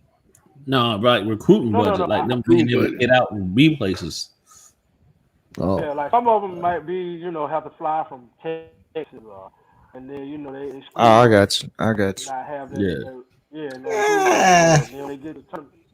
They get to the tournament. They may have to buy $500 book for whatever, and then you gotta pay for your hotel room. Like all of that probably is not in their budget. It's well, I got you. Okay. It'll be in their budget when they start winning. It'll never be in your budget if you don't win. Right. So, Right. But on a local level, you know, we Georgia guys on a local level. I still see, you know, if I'm wrong, somebody correct me, man. I just didn't see a lot of representation for Georgia, man. But shout out to my guy Cabral Huff, though. He was, you know, NAIA. it was it. He was It was there. He was representing me. He was representing. Yes, sir. He worked. Oh yeah, he gonna work. He gonna put in that work. So let's kind of first of all, I just want to let y'all watching TBT, the basketball tournament. Boeheim's Army is in there. We winning right now. Nah. We in round 3. We'll get out of that though. I see that Ohio State team went out. Ty, what you looking like that for? You don't watch it? TBT. Y'all know what I'm talking about. The basketball tournament. I know what you're talking about. I don't know, but my mama called I don't know me. if y'all shouted out the local hero, man. Shout to Alicia Gray, man, Washington County. Gold medalist, baby. Oh yeah, gold medal. Yeah, I seen that. Oh yeah, that's big. Sure. And one of my college teammates, actually coach, he's still down there, man. Coach Shul Parker. Them played in college together, man. He good dude, man. I talked to him today, actually, man. Down there in Sandersville, Georgia, man. She won a state championship for him. She initially went to North Carolina, transferred to South Carolina, won the national championship with her, with Dawn Staley. She was WNBA Rookie of the Year, and now she's a gold medalist. So. Oh, that's huge. That's huge. Yeah. I seen The Golden Hawks. the women's 3-on-3. U.S. won the gold, and they had was it Kara Lawson? Was their coach? So the coach that's over at Duke that played at Tennessee. She was coaching them, and they won the gold medal. And 3-on-3? 3-on-3. Yeah, women's 3-on-3. Yeah. Okay. 3-on-3. Yeah. Yeah. I mean, the four of us could probably go out there and compete. Who? The four of us. Because I'm sure you get a sub. No, my knees bad, bro. I know I didn't grew 2 inches, but I ain't trying to use them. Hey, well, we'll sub you out. We'll bring in Coach Harnett. Q, where you at, man? We go win this thing, man.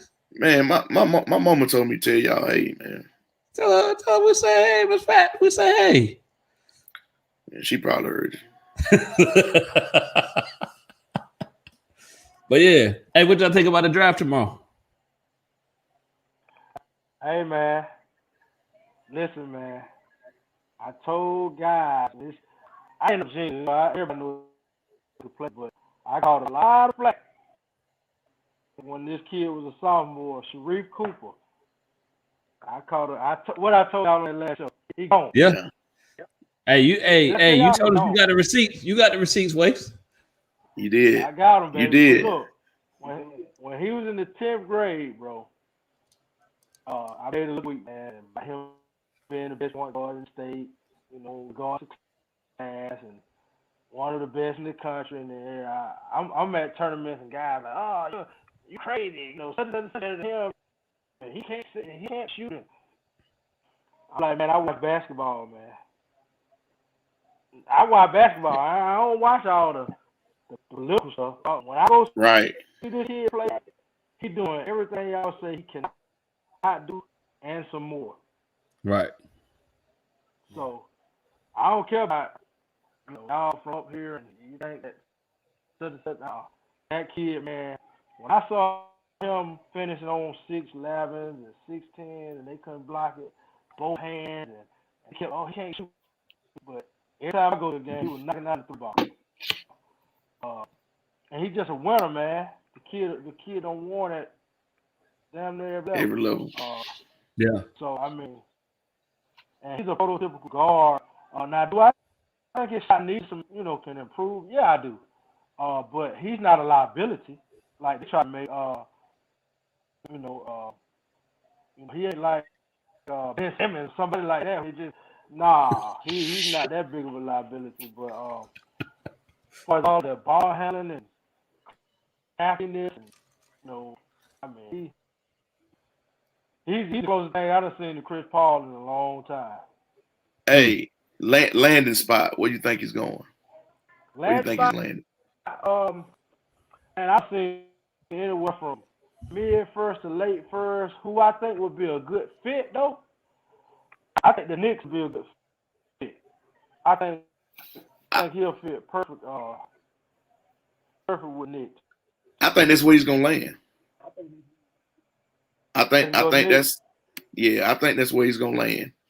I think they got like number 20, 21 now. That's what I'm saying. What they projecting? But I'm telling y'all now.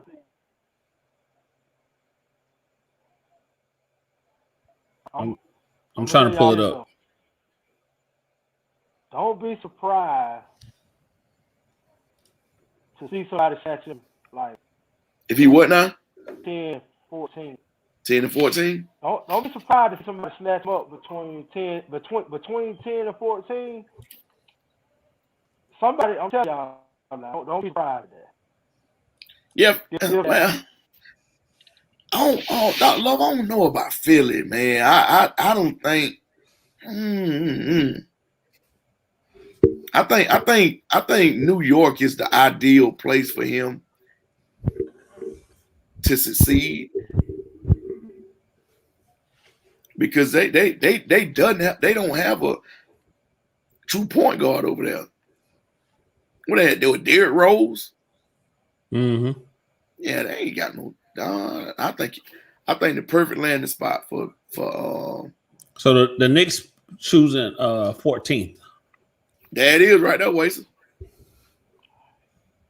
If the Knicks got 14, gone 14. Yeah. Yes, I'm telling you. I think that's the perfect. They got 14. So hold on. So they right now they projecting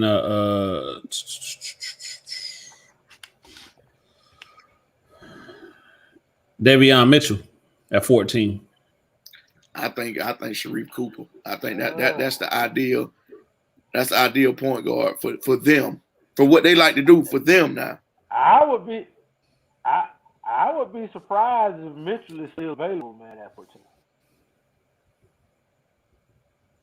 Derrick Rose was their best player. Another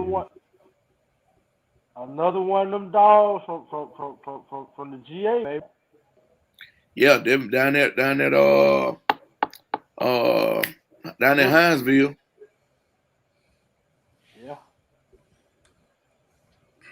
Yeah, for sure. That was that school down there. So no, I'll take that back. Golden State got 14th pick. Oh. Yeah, because I thought the Knicks were like 20 something. Yeah. So New York is 19. Okay. New York is 19, and they projected Jared Butler out of Baylor. Okay. Man, that was Liberty County. Did you get that? Liberty County, yeah, Liberty County. That's down in Hinesville. And then Atlanta is pick number 20. Who they gonna take? They projecting Cameron Thomas out of LSU. What? No, you see they trying to trade Cam Reddish. Are they? Yeah, they listen to trade talks for him.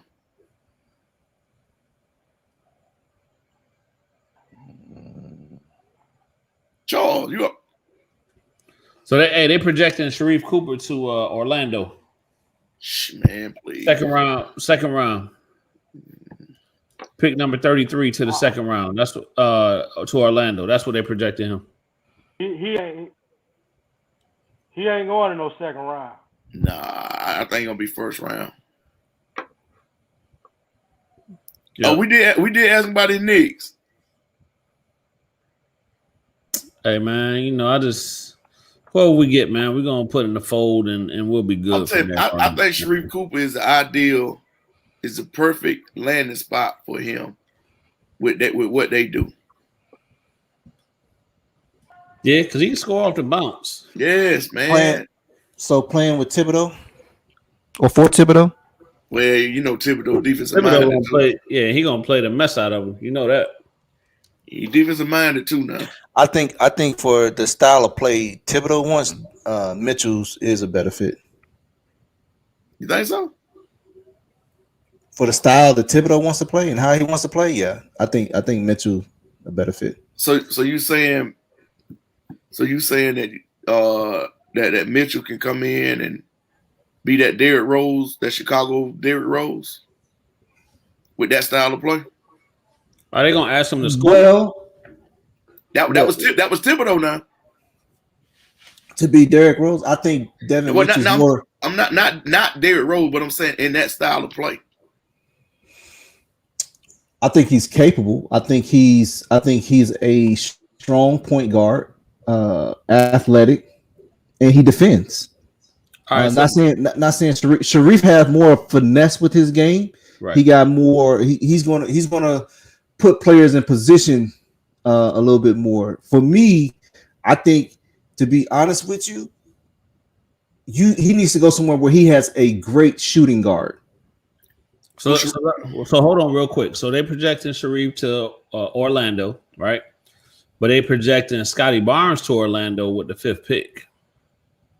And so if that happens, is that better for Sharif to go to Orlando? I think I'm just saying, me personally, I think I'll be honest with you. If you're looking at fit, and if they talking about sending Westbrook to LA, and that spot's open up, and he got a Bradley Beal and Washington, but they talking about trading Bradley Beal. Bradley Beal finna go too. Oh, is they talking about getting rid of him? So it depends on the trades. It depends on the moves. But him playing with Bradley Beal wouldn't be bad. Bradley Beal finna go to the Warriors or the Celtics. I'm trying to think what the Celtics. The Celtics just got rid of Kemba Walker. Who they other? They would be down there too. I'm just saying for what I don't know. For what New York needs. Boston got pick 15. No, I'm lying. Washington got pick 15 from Boston, and they projecting Trey Murphy from Virginia at pick 15. I don't know. Like Cooper is he got some finesse You know what I'm saying? Man, How about Miami? that Joe can play. Yeah, no. I'm saying he can. He can. Yeah. No, definitely not taking nothing away. Nah, hell no. I'm not saying, but that cat, man. Well, and I'm just looking at style of play. So we went back to. So I don't know too much. Jared Butler out of Baylor. Jared Butler. That's the 19 pick. So they're projecting Jared Butler to the Knicks at 19.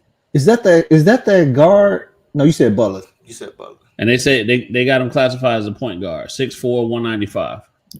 Where is he out of Baylor? Hey, again. Oh yeah, he nice. Again. He nice too. Again.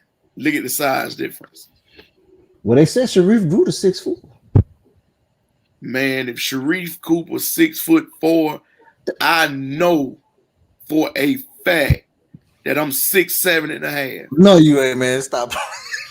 Nah, man. They say Sharif Cooper is 6'4". But I know that cat. Hey, now back on here, they got Sharif Cooper at 6'1", 180. Yeah, I don't even think he's 6'1". He every bit of 6 foot, 5'11". Yeah. I don't know, man. And you said a Butler kid, they got him. I don't know. So they got him projected at the 28th prospect, right? And 8th at his position. Excuse me. Yeah, I think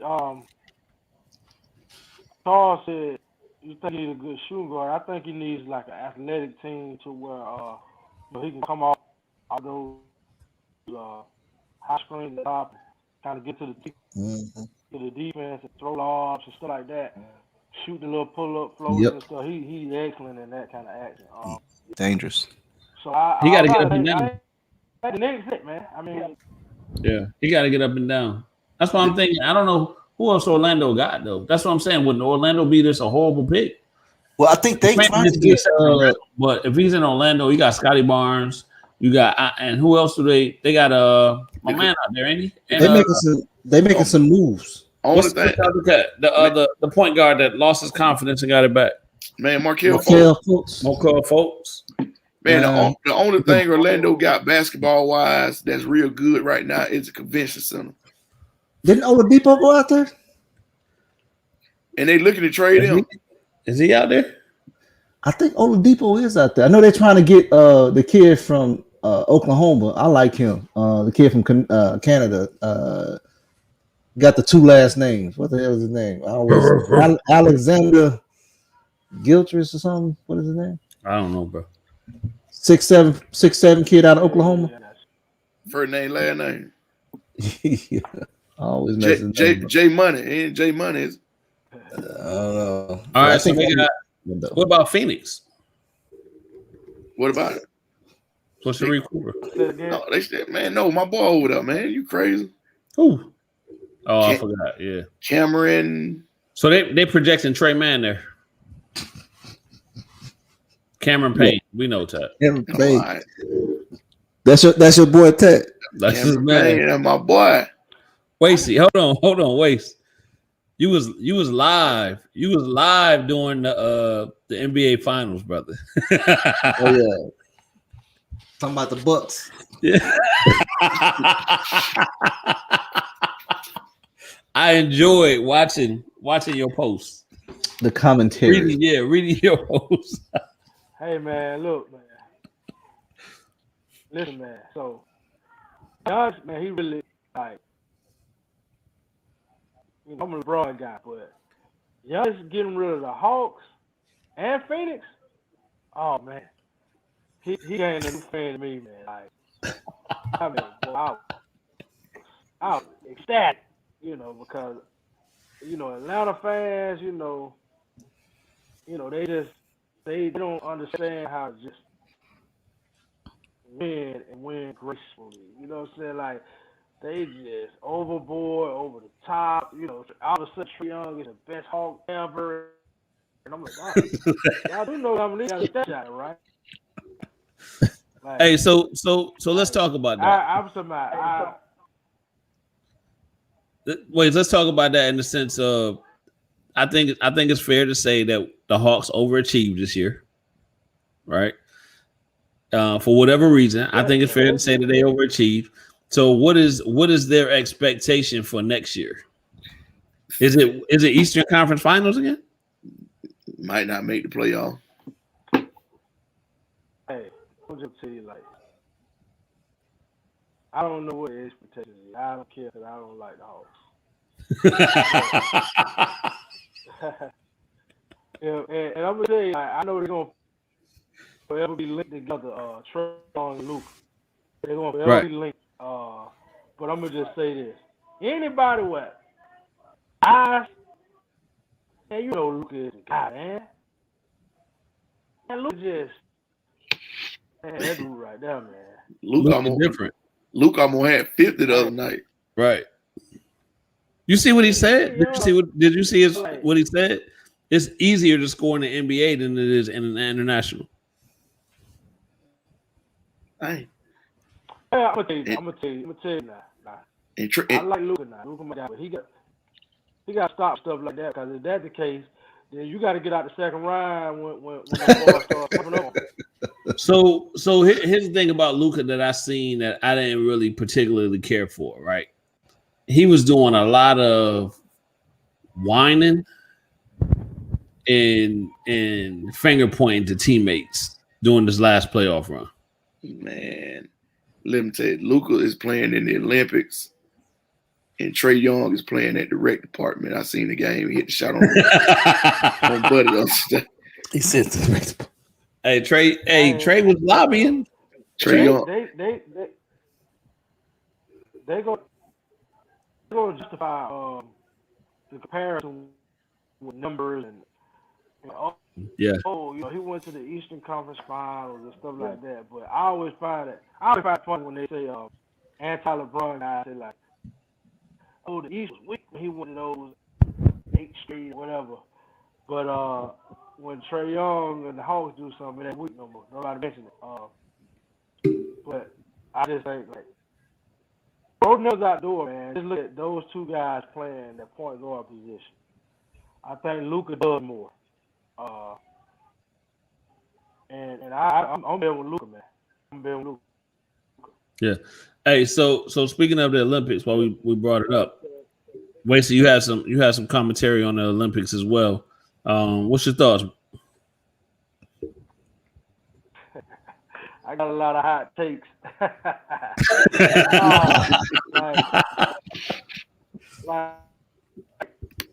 Hey man, I just like when people say the world is caught up, like no, they ain't. Like they just playing against JaVale McGee and Keldon Johnson and Draymond Green and Kevin Durant, Zach LaVine, and then like. But I'm gonna say this, like guys who started with Durant, like Damian Lillard and before he got COVID, Bradley Beal, those type of guys would have been coming off the bench.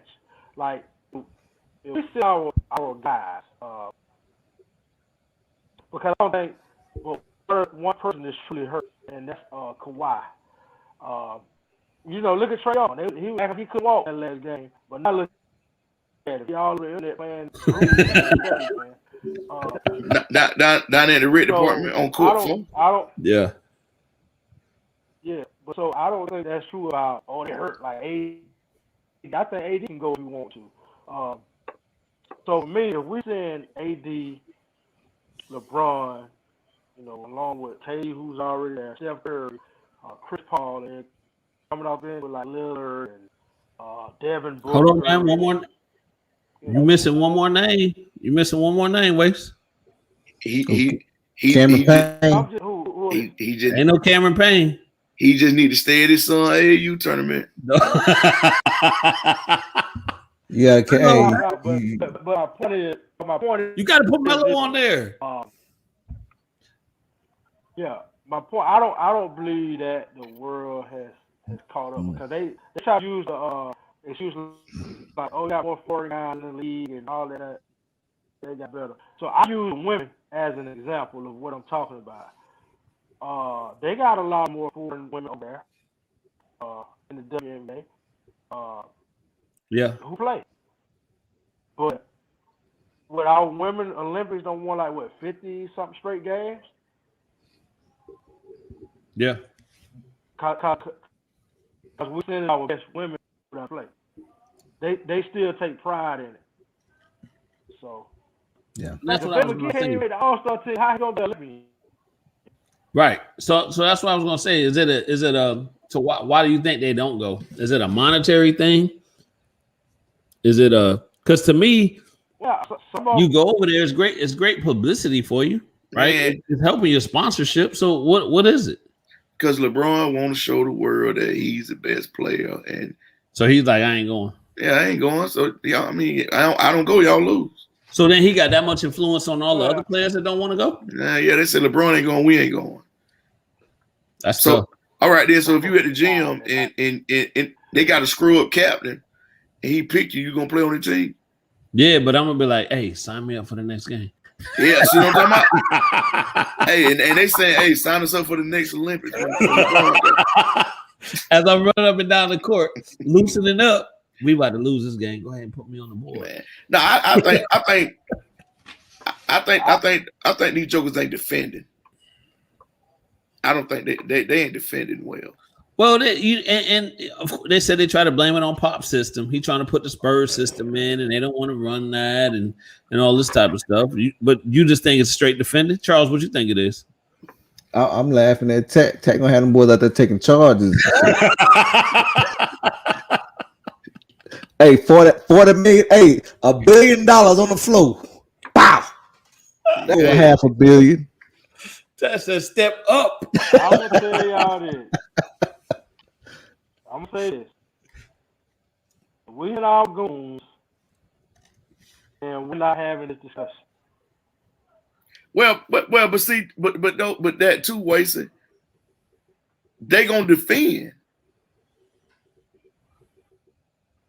Look at this. Look at the last Olympic team with all them jokers. Them jokers pride aside. Them jokers locked in to defend it.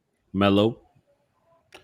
Man, Melo ain't defended nobody. He was on the team. Yeah. During the Olympics, he did defend. Yeah. But that's what they got. That's what the U.S. has got to get back to. Man, y'all gonna make me bring up some clips of him defending, bro. Like Melo does not defend. Dwayne Wade defends. Ain't nobody talking about that cat. Yeah, they got the U.S. has got to get back to defending and rebounding. If they ain't defending and rebounding, they ain't gonna win. I mean, they ain't got. If they ain't defending them. So is that a product of what the NBA has become? What? Well, let me. Man. I think. Go ahead. Well, I was about to say maybe it's the value that's placed on the Olympics. I don't think it's the. It ain't the end all be all. It's not them. It's not that they don't know how. I think they place more value on a world championship game. You know what I'm saying? Think about this. What is the knock? Always coming into every Olympics almost. What is the knock on the USA team? They can't do what? They can't shoot. Okay. That's the knock when they don't send them goons. When they send Right. Well, no. Even with that team with LeBron, them the last team that the knock on them was they couldn't shoot, but you ain't got to shoot when you playing defense and getting out in transition, and that's what they did. Now the U.S. ain't getting out in transition and getting those transition buckets. They having to play a half court game, and when they having to play a half court game, they ain't shooting the ball as well. Right. In the half court. But when they start playing defense and getting out in transition, I tell you what, go back and look at them clips of LeBron and them. You're going to see clips of them throwing alley hoops, getting out in transition, running. And you're going to see some clips of threes too. But you're going to see a whole bunch of getting out in transition, getting steals, getting in the passing lane. Because that's what they did. Yeah, them alley hoops keep viewers, right? So that keep viewers watching. And right now we just lost 8 of them. He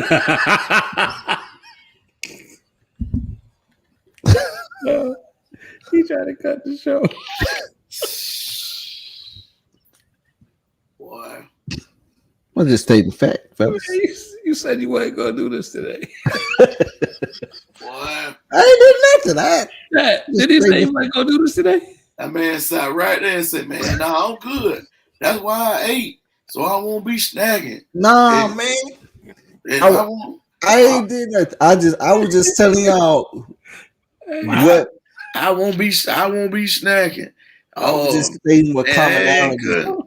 All right, man. Well, go ahead, man. You go ahead. You ain't gonna do this today. Do what? Go ahead, Kenny. Go ahead and in the great words of Coach Martin, go on and break us down. Damn, man. Hey, look what he doing. Look what he doing. No, he was already. He didn't have his mic off, and you heard the joke talk. Oh, this joke was yawning. He turned the camera off and was yawning. Hey, put up Sam post.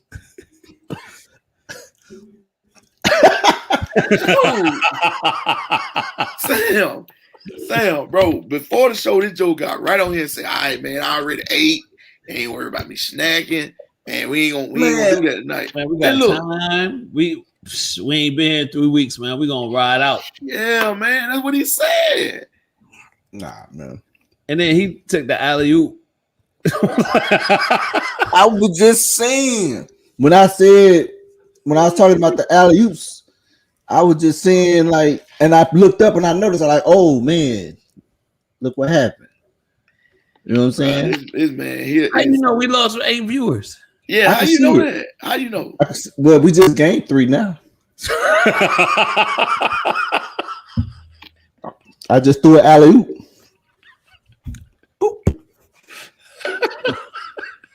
This man is amazing, man. Gain 3 more. It doesn't. Hey. It never seems to amaze me what this guy is. Just. Hey, Munchies, man. I'm talking about like a mug, Sam. Yeah. I don't know. Hey, man. Well, man, you don't. Hey, and then you ain't think the viewers at the beginning of the show. He talking to you, KP. Who? You thought? Did you think the viewers? I always thank the viewers. The viewers know we love the viewer, but the sponsors. My bad. No. We're gonna do the sponsors at the end. Cubby Lee still in the building. Cubby Lee always in the building, bro. Cubby Lee. Shout out. Cubby, I ain't gonna see you Sunday, bro. But my little man will be there. I'll be there Sunday. I ain't gonna see you Cubby. We'll be at a camp. That's what's up. What happened? It was just wait on his we started having a personal conversation with Cubby Lee, and like we were waiting for him to respond back to us, but it doesn't work that way on TV land. No, it doesn't. Either way, Cubby, you heard us, man. I'll hit you up. Hey, so we're gonna go ahead and get out of here, man. So as always, hold on, please. You might need to, Sam. Hey, Sam, I don't turn down too much food. Man, bring that man a bag of skins. You know what I'm saying? Yeah. Hey, before we get out of here, though, I want to shout out my man, Coach Juke. Juke at camp. Yeah. He out there working. Grinding. That's what's up, Cubby Lee. Because we're going to be in Valdosta. So. But, again, like I said, Coach Juke, man, he out there grinding. He had his camp out there representing, holding it down, man. So shout out to him and everything that he's doing on his movement, man. And shout out to Coach Gates. You know what I mean? They back. Season 2 is popping. Check him out, doing what they do. Jade is out there. She's all over the place, putting videos out, doing everything that she does, man. Jeff is doing, I don't know what Jeff is doing, but Jeff is doing something. he riding by these schools. Hey, I don't know what Jeff is up to, but he's up to something. Yeah, Jeff seeing the schools, and I'm like, I'm waiting. He put it all together, man. So I know it's gonna be nice when he put it all together. Ain't lying. Jeff ain't told us nothing. He got my attention because I'm waiting. Yeah, man. I'm waiting to see what's about to happen. I So, thought he had the keys to one of the schools finna go open. He rolling by. So I was like, okay, all right. Boss O'Hara fam, man. Shout out to those guys covering the football side of things, man, and out in these streets, making it happen. hey, bro, you from Jordan? You gotta say streets with the these avenues, Street money. Money. There you go. Out on these blocks. Out on these blocks, B. Street money. Oh, yeah. He from the north. He from the north side. Out on these as Cam say now, word to my mother, B. Yeah. Hey, y'all watching the new Power? I still ain't watching it. With that Canaan. Yeah. I ain't watching shit. Y'all don't tell me. Hey, bro. It take you back. I'm gonna start on it this weekend. Bro, I've been basketball tournament these last 3 weekends, so I'm with you. I ain't mad. I'm just saying it's I like it, bro. I like my Dukes in that one, boy. Yeah, it take you back. I got a chance to relax this weekend. Saturday, and sit around and watch nothing. It's real authentic. That's what I'm gonna say. From the cars to the gear to the everything. I don't think anything's gonna top Power One, the original Power. Here's what I'm gonna say. From me being up there, right, and seeing it, you're like, I'm telling you, bro, it takes you back to the gear that they wearing, to the block. It takes you right back. Well, I'm pretty sure Dapper Dan had a hand in that. With the gear and all that stuff. Yeah, because they got the Feli sweatsuits, the cross colors, the triple fats, all of that, man. Hey, Sam said, tell 50 he better not mess up BMF documentary. We fighting. Hey, you don't have to worry about fighting him. I think he'll have a couple other people on his head if he messed that up. I think that's gonna be a good documentary too as well. Oh yeah.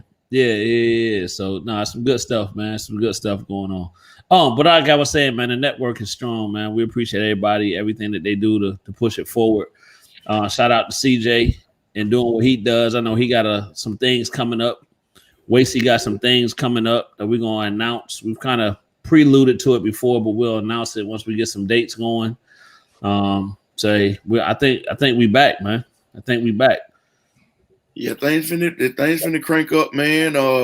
Like you say, network wise, it's finna crank up. With everything's going on, that's major. They kicked off last week. Season 2. They 2 weeks in. Yeah, they're 2 weeks in. Yeah. So we now with that, are we returning back to next Sunday? Or are we doing Sundays just yet, or when we transitioning back? That's up to the producer. He has to let us know. We'll be going to Sundays immediately. So we'll start this Sunday coming up. Yeah. Oh yeah. Okay. Well, we'll be back Sunday. See y'all Sunday then.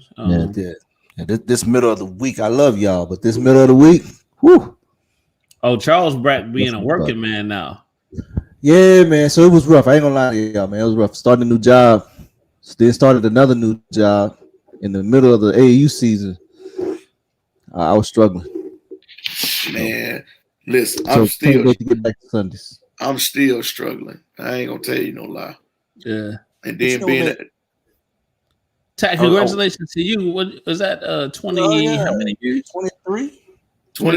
23 years, man. 23 years. Been with the board now. Yeah. Congratulations, man. Appreciate it, man. Boy. You damn sure ain't no spring chicken. I know, but these bones tell me that every morning when you ready to get up. Golly, man. I tell you, boy, now I'm out here on this football field, man. That son wearing me out, boy. Hey, it's been torture out there these last 2 days. Come straight from basketball, man, to right back to football, and then right after football, right back into basketball, and woo. Oh yeah. We'll do it. Hey man, hey, Sam, don't worry about my cup, man. Yeah, boy, it's rough on the old man, but AJ keep me afloat. So that's for you, Sam. That's for you, brother. I'm excited to get back into the network and doing some more work into that. Travel ball just took a lot. It takes a lot out of you because you want to make sure you're doing right by kids and parents and making sure things stay organized and structured and if I say that there. It take a lot of you if you're doing it the right way. Yeah, it took a lot of it. Yeah, if you ain't just scheduling tournaments or going to play, but if you actually like investing in what you're doing, it take a lot out of you. So I salute you guys on the screen, all our coaches that we're affiliated with. It takes a lot out of you. And let me speak to that for 1 second before we go, Charles. Don't hit the button, Charles. Yeah, and I do. I think I told y'all in there, pretty much in the Facebook post that this with this being the end of the AAU season, and I mean I know I don't get this. I tell y'all in the text or whatever, but I think a lot of people don't understand this thing doesn't run without you guys and how you guys take the initiative to move the organization in the fashion that it moves. It wasn't built overnight. A lot of things transpired in between, then and now. But what all of you guys have done, that goes for all the coaches, from the girls' side to you guys, to the parents, to the kids. Thank y'all for making this thing run the way it's supposed to run. This is bigger than any one person. And like I said, without any of y'all coaches, any of y'all, this thing wouldn't run. I'm just small, like I said, I'm just a small token in the thing that this organization y'all are pushing along, and I mean this thing it'll be around for a long time, don't continue to run the way it's running. And appreciate y'all, man. Appreciate y'all for pushing it along from where it started and keeping this thing going. Nah, man, I think we're grateful to be part of this organization. And we're grateful for you to be the leader of this organization in the sense of, everything behind the scenes isn't rosy all the time, right? But we all respect each other for what opinions we bring, right? And if it's a question or if it's a thought or if it's something, we're gonna answer it. We're gonna ask it, right? Hey, why don't we do this? Why are we doing it this way, or whatever the case may be? So we're learning in this process as well. For me, and I would go back to even playing in our first live period. I learned so much from our live period as far as preparation, as far as what things need to happen in March for us to be prepared in July. I think that goes a long way, and that's definitely a tribute to you to be able to pick your brain and say, Tap, what you think about this, or why we not doing that, or maybe we should do this. You know what I mean? You're the one that's been around the block a couple of times that's been able to push us in a way to say, nah, y'all don't need to do that, or yeah, go ahead and try that and let's see how it work out. But it's never a facetious type thing. It's like it's a genuine thing all the way around, man. So salute to you just from that standpoint of having our back and allowing us to process the way we need to process. Yep. Oh yeah, man. I say a lot of this stuff impossible without you, man. Keep empowering your coaches. Yeah. To be coaches, that goes a long way from leaders. If you are a young leader out there that's starting up an organization or a business or whatever the case may be, empower your people. People appreciate it. So it's not my way or the highway type of thing. No, right. It's definitely a learning experience through and through. And you give us enough leeway to be able to learn and make the mistakes and still be able to recover from them to go the way we need to go. I think we had that conversation all the time. Matter of fact, you got me the other day on that. Nah, let's have your man on the show. Oh, yeah. But that I think that's the. Think about it. I mean, everybody's a boss. I mean, I ain't nobody's. I ain't nobody's boss or gonna tell you what to do. Right. Oh man, we all grown men. Yeah. Or lady, man, you got an idea you want to do something? All right. Right. Right. And even when we come to you with something, you may be like, nah, heck nah. And then you be like, all right, man, whatever. Yeah. All right, just let me know. Yeah. So but that comes from mutual respect of and trusting and trusting, likable. Well, I ain't gonna say likable, but trusting real people. Yeah. You know what I'm saying? Oh yeah, genuine. Yeah, man. So yeah. All right, so we're gonna get out of that. Hey, before we do get out of here, though, of course, thank our sponsors, man. KPB Designs, Hype South Media, Hype South Skills Lab, Happy Hydro, Shots by Cubby Lee, 619 Training, Braids by Bryant.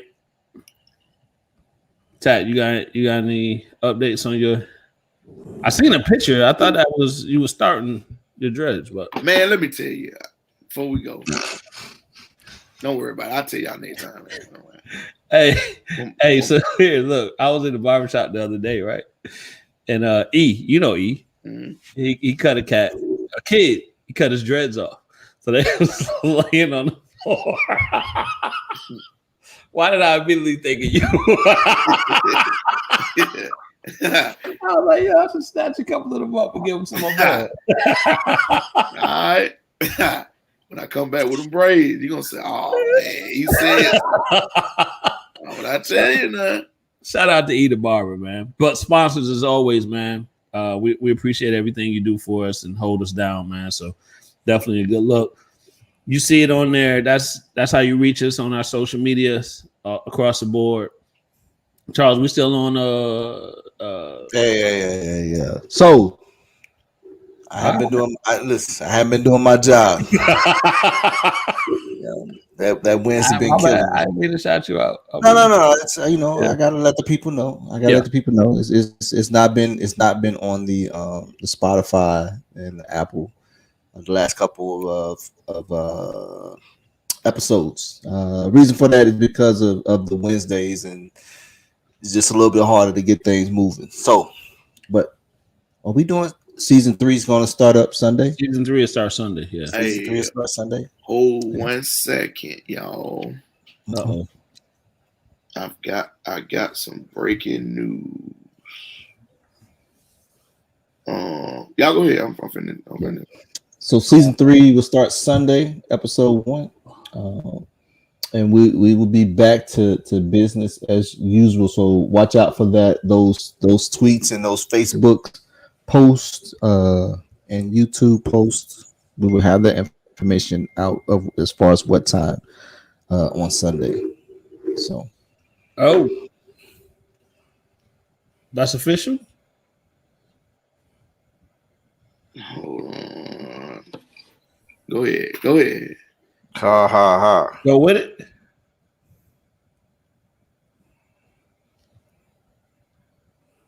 We're gonna announce that. Hold on. Go ahead, y'all. Go ahead. Yeah. I think Charles is fresh out of words to say. So that. Yeah. Hey, so on a as they say, on a somber note, though, we do want to give a rest in peace and our condolences to the young man who passed away from Southwest High School, the football player. Tragic, so we just want to give our condolences and our thoughts is definitely with the family on that situation. Absolutely. Yeah.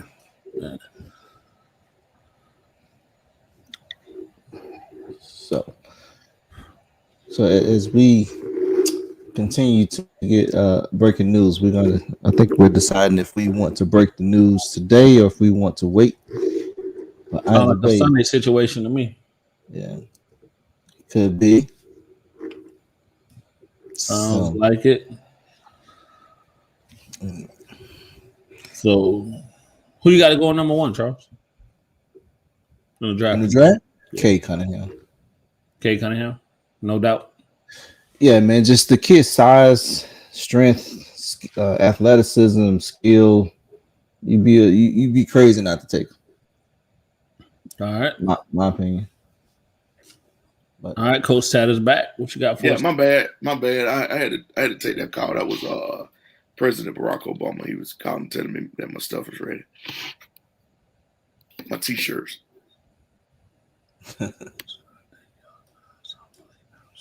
Joshua Ivory Jr. Going number 1? I don't know Joshua Ivory Jr. I don't know. Oh, that's the young man. I think that's the young man that passed away. Yeah. Oh, okay. Yeah. Yep. Gotcha. Thank you, Sam. I think that's the young man that passed away from Southwest football. Okay. Are we waiting on Tat or? I think he got something else. Okay. Yeah, you can go ahead and drop that, y'all. Drop it now? Yeah. All right. So there is breaking news. So just give me. My bad, man. I was trying to get my call situated, man. Damn, it's 10:30. Yeah. See, hey, I ain't really kicked y'all off like that. You're right, man. I'm sorry, man. I got the late call. But I like that hype sound off the Dribble Hype Sound Media logo. Yeah, we need them on some sweatshirts. Yeah, T-shirts too. T-shirts. I'm glad you said that because I'm glad you said that. KPP Designs. Yeah, she need to get on her job. Newest board member. Shh. Hey, so here's our breaking news. Yes, Wasted Man with the unsigned hype girls event September 11th. It's geared toward the juniors and seniors, but it's open to all grades, 9th through 12. Is that going to be a invite or is that a sign up? That's just the unsigned hype. Just sign up. The link to be coming this weekend. Yep. So be on the lookout for that. In Warner Robins at the new North Houston Sports Complex. So local event. So yes, on the way. Yep. So I'm assuming kind of the same way we did it last year, as far as college coaches tuning in. Yes, it's already a couple college coaches already confirmed. So be on the lookout for the link. That's the boys, September 25th. Same things. It's geared more toward the juniors and seniors, unsigned seniors, juniors, but it's open to everybody, 9th through 12th. And again, got a couple college coaches that have confirmed, to either be there or be watching. So be ready. The link will be out here shortly this weekend. So be on the lookout. Yeah, make sure you. Go ahead, Tat. No, just saying. Like we said, we got some big things. We got some big things coming, man. So be prepared and jump on this train. So be sure you guys follow our social media pages. That information will be shared on there. Also follow Hype South Media on Facebook, Twitter, and Instagram. The information will be there as well. So be on the lookout. Yeah. So viewers, again, we appreciate you hanging in with us. We want to get that information out so you can be on the lookout. That's definitely an opportunity for the folks in this area, as well as wherever you may be viewing from. That's an opportunity. We don't discriminate when it comes to that.